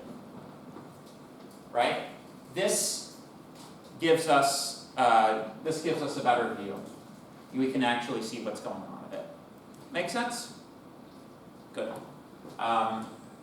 Except this needs to go down there. Right. So let's just do one of these for now, though. So we need a callback function.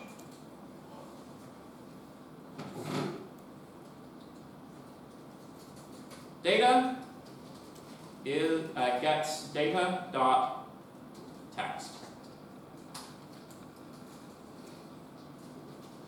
What kind of function is this? Callback. Hmm?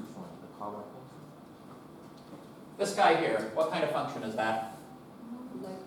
Anonymous function? Lambda function, anonymous function, both are correct. The sort of JavaScript idiom is arrow function. JavaScript people call these arrow functions.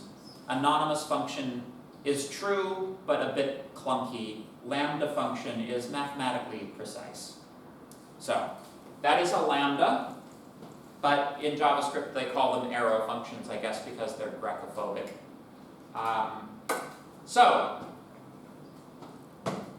let's see what this gives us.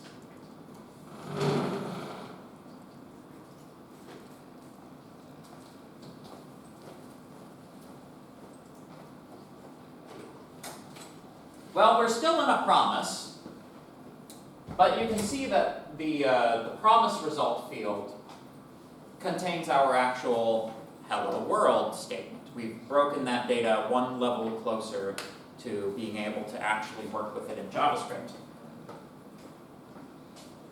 We need to apply one more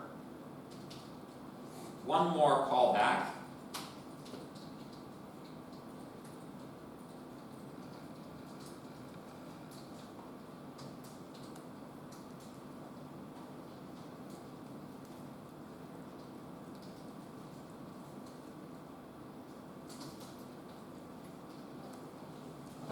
And note that I've changed it. We are now printing inside of this lambda rather than the whole thing. But this is now the data. Response, that is now the actual response from the server, the payload, the content. So, save, reload, hello world. Ha-ha! Success! Now that we have that in JavaScript, we can do all of the JavaScripty things to it, right?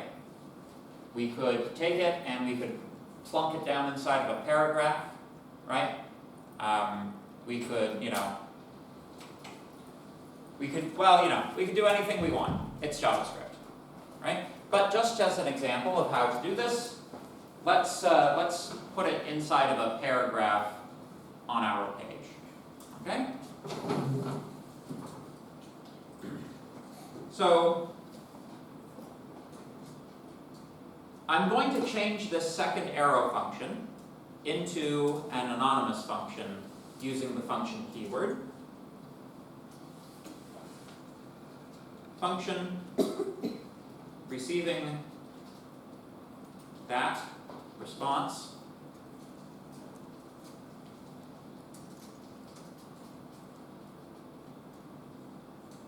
there you go.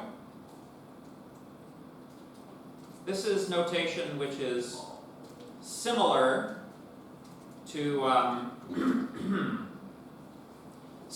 the event programming that we've been doing so far. So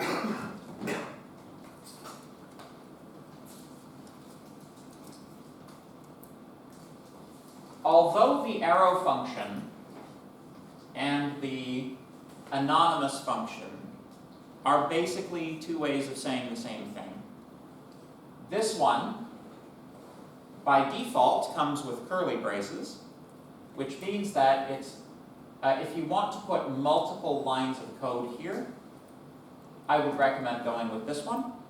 If you don't, I would recommend this one. Make sense? Good.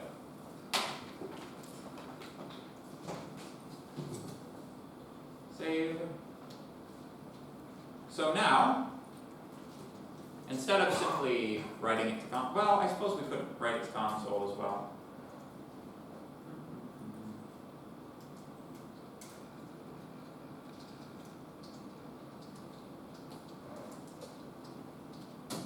Let's document.query selector paragraph dot inner HTML equals response.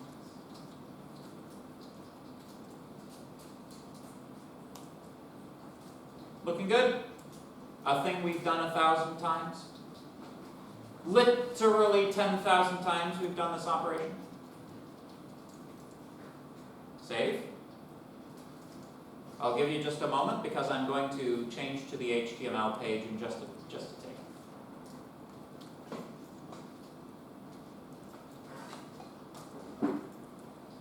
All good? All right. Now, we shall need a body.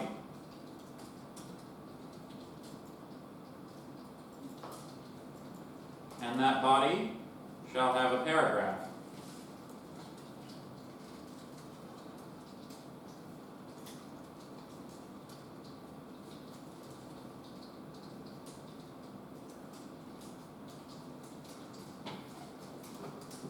Why have I made the text here? You should never see this.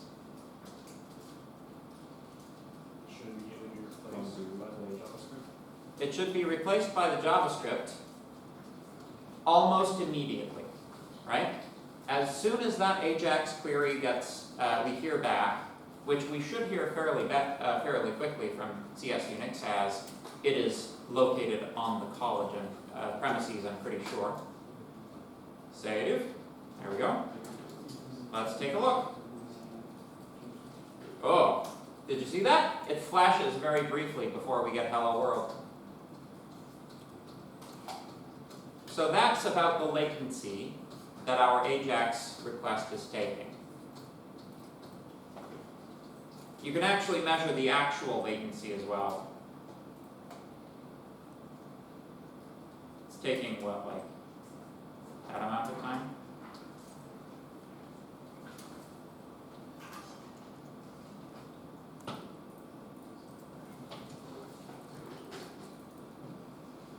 Well, that's not just the AJAX, that's also like the amount of time it takes the browser to like load up all the files and then put through the AJAX request, right? But you'll notice we've kind of neatly dodged a problem that we usually have with these things, right? The callback function is being executed after the DOM is loaded, even though we haven't deferred the script, right? In this case, we're not doing this safely, we're just, it just so happens that the latency of the AJAX request takes longer than loading the rest of the page. The page is very short, that's why this works. Like, if the page was very long, the browser would still be working on parsing it when it received that AJAX request back, executed the callback, and then tried to, put it in the DOM. If that DOM element might not be there, it is still safest to either, put that inside of the window load event or to defer the script. So let's defer the script.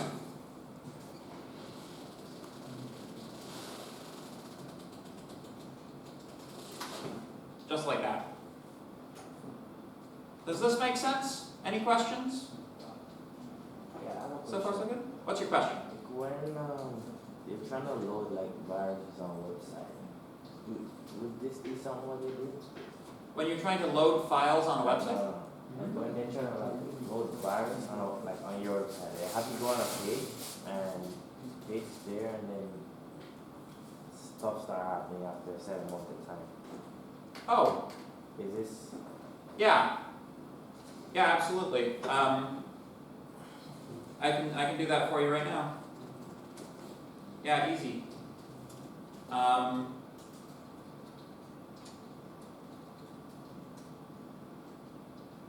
Set timeout that.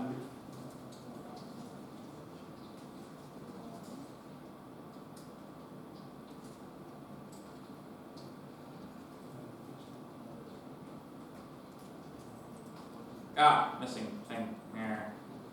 Let's see here.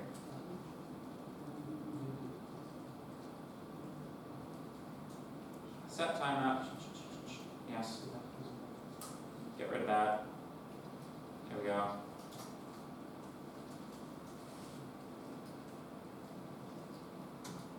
I think that works. There we go. Oh. Executing immediately. Oh, right, because it has to be a function.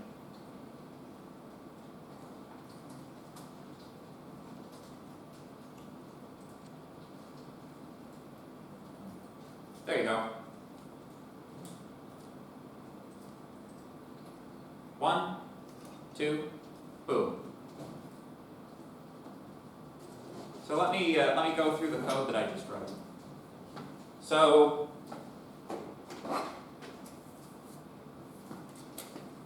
we know timeout from earlier in the course, right?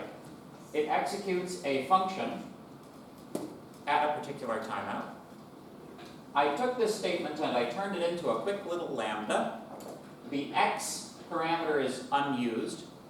In JavaScript, it's very loosey-goosey. That thing just gets assigned undefined, right? And it's never used, so it doesn't matter that it's undefined. But that otherwise, this is executed immediately, right? Which is what was happening before I added this bit. So yeah, that's, yeah, there you go. Time delay.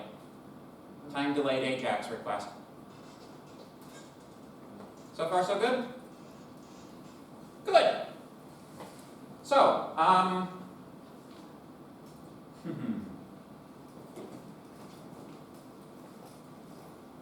so much of the time, you won't be requesting files, like data files like this.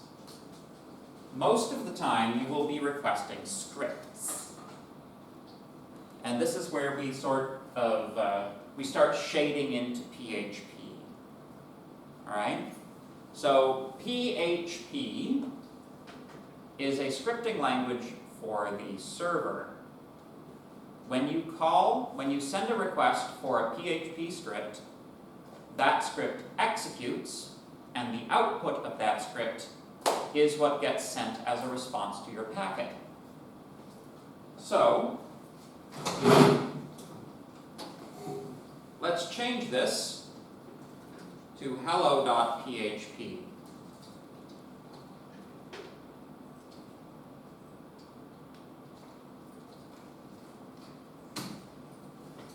Now please open up a new file, hello.php.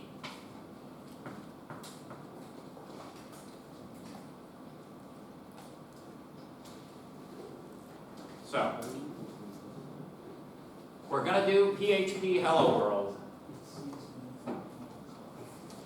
So, first, within a PHP file, the region containing PHP code is declared using the following: the opening and closing PHP tags.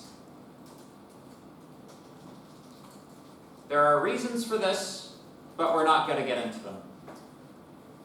So, does anybody already know anything about PHP? No? You guys are complete PHP initiates, yeah. Alright, so, let me ask you some questions. What's the, how do you print something in Java? Hey? That's the abbreviation. System.println. System.out.println, yes. How about JavaScript? Also.y. How about Python? Print. Anybody care to take a guess what this one is? Echo. Yes. It's Echo. Because PHP thinks it's bash. In fact, PHP thinks it's bash so hard, if you include bash commands in backticks, it'll just execute bash commands. If the script has sufficient privileges to do so, that's not a thing that it's usually given, because, oh my goodness. Echo. Hello, world. There we go. In PHP, semicolons are required. Another fun fact about PHP, all variables must start with a $sign. all variables at all times start with a $sign in PHP. But we don't have to worry about that. So now, maybe I'll make this hello world from PHP. There we go. Save. Now, hello world from PHP. Interestingly, if we go back to our index page, and if we visit the URL corresponding to this PHP script, we also get the output from that PHP script. Does that make sense? Good. So, any questions? Yeah. On your ajax.js, did you change the fetch hello.txt to hello.php? Yes. Okay, that's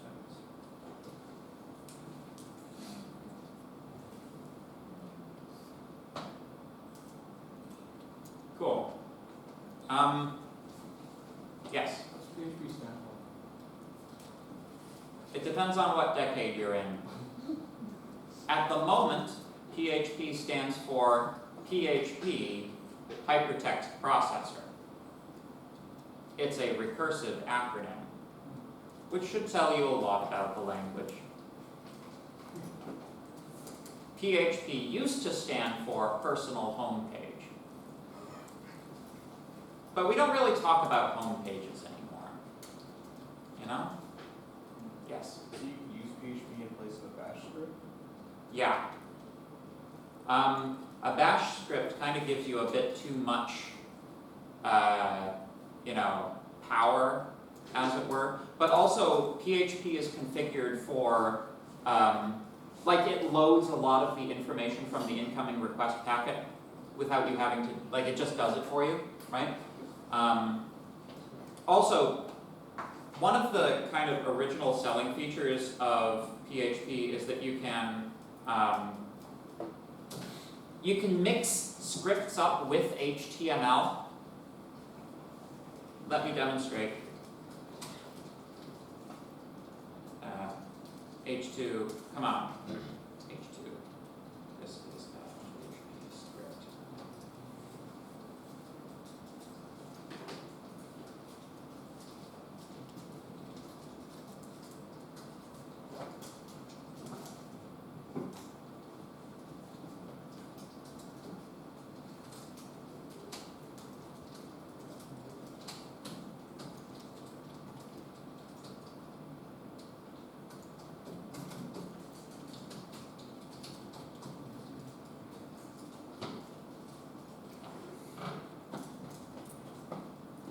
So, with a PHP script, everything inside of a PHP tag is executed and replaced with its output in place before it's sent to the client.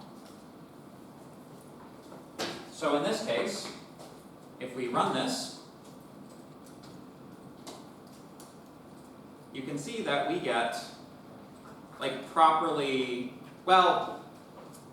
it's not quite proper because I didn't put in HTML header or body. That's something that the browser does automatically if it receives HTML that doesn't have those things, right? But you can see that all of the stuff that I'm printing occurs inside of the paragraph. Now, you are responsible for your own white space characters, right? If you want the 10 to occur on its own line, this is how you do it. You use the thing you're not supposed to use. PHP programmers generally don't care about not using breaks. Oh, and you see that little dot? What's it doing here? Doing concatenation. So PHP is an interesting little language because all operators only do one thing, at least that's the intention. So normally, like in Java or JavaScript, we overload plus sign to mean concatenation, right? Not PHP. In PHP, plus doesn't mean concatenate, it means plus. Okay, so what means concatenate PHP? Period means concatenate. But PHP, don't we use that for method and attribute access on objects? Not the way we do it.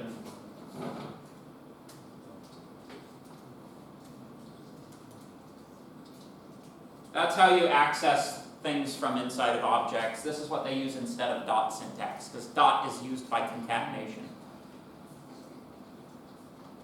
Yes?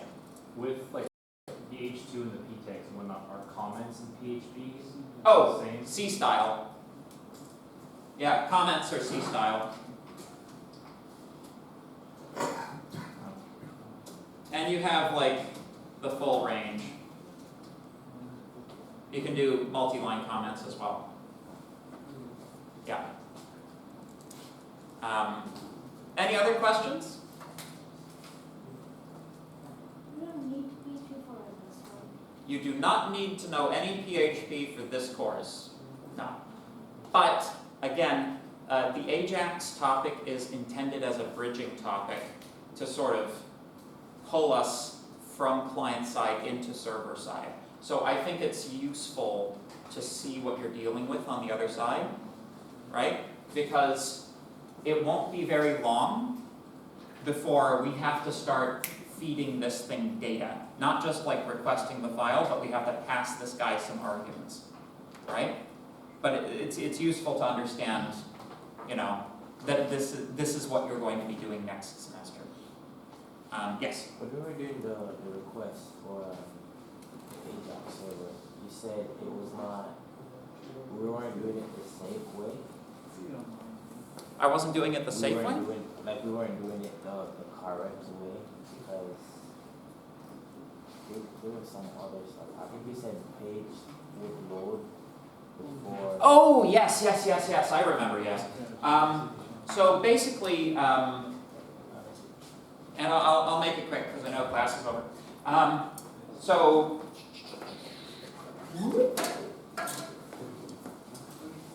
So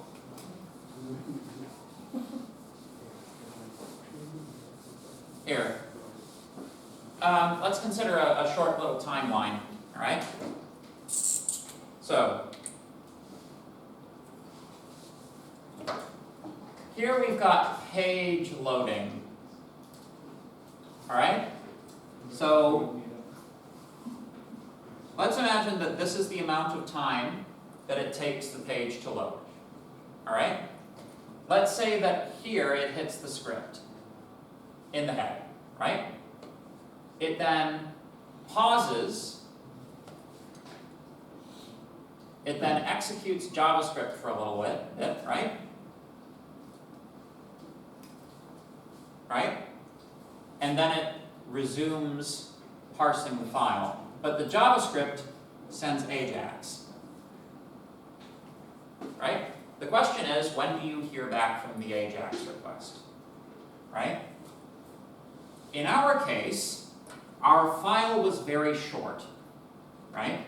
So we finished parsing the file. Then at a later point, the server gets back to us with the Ajax response.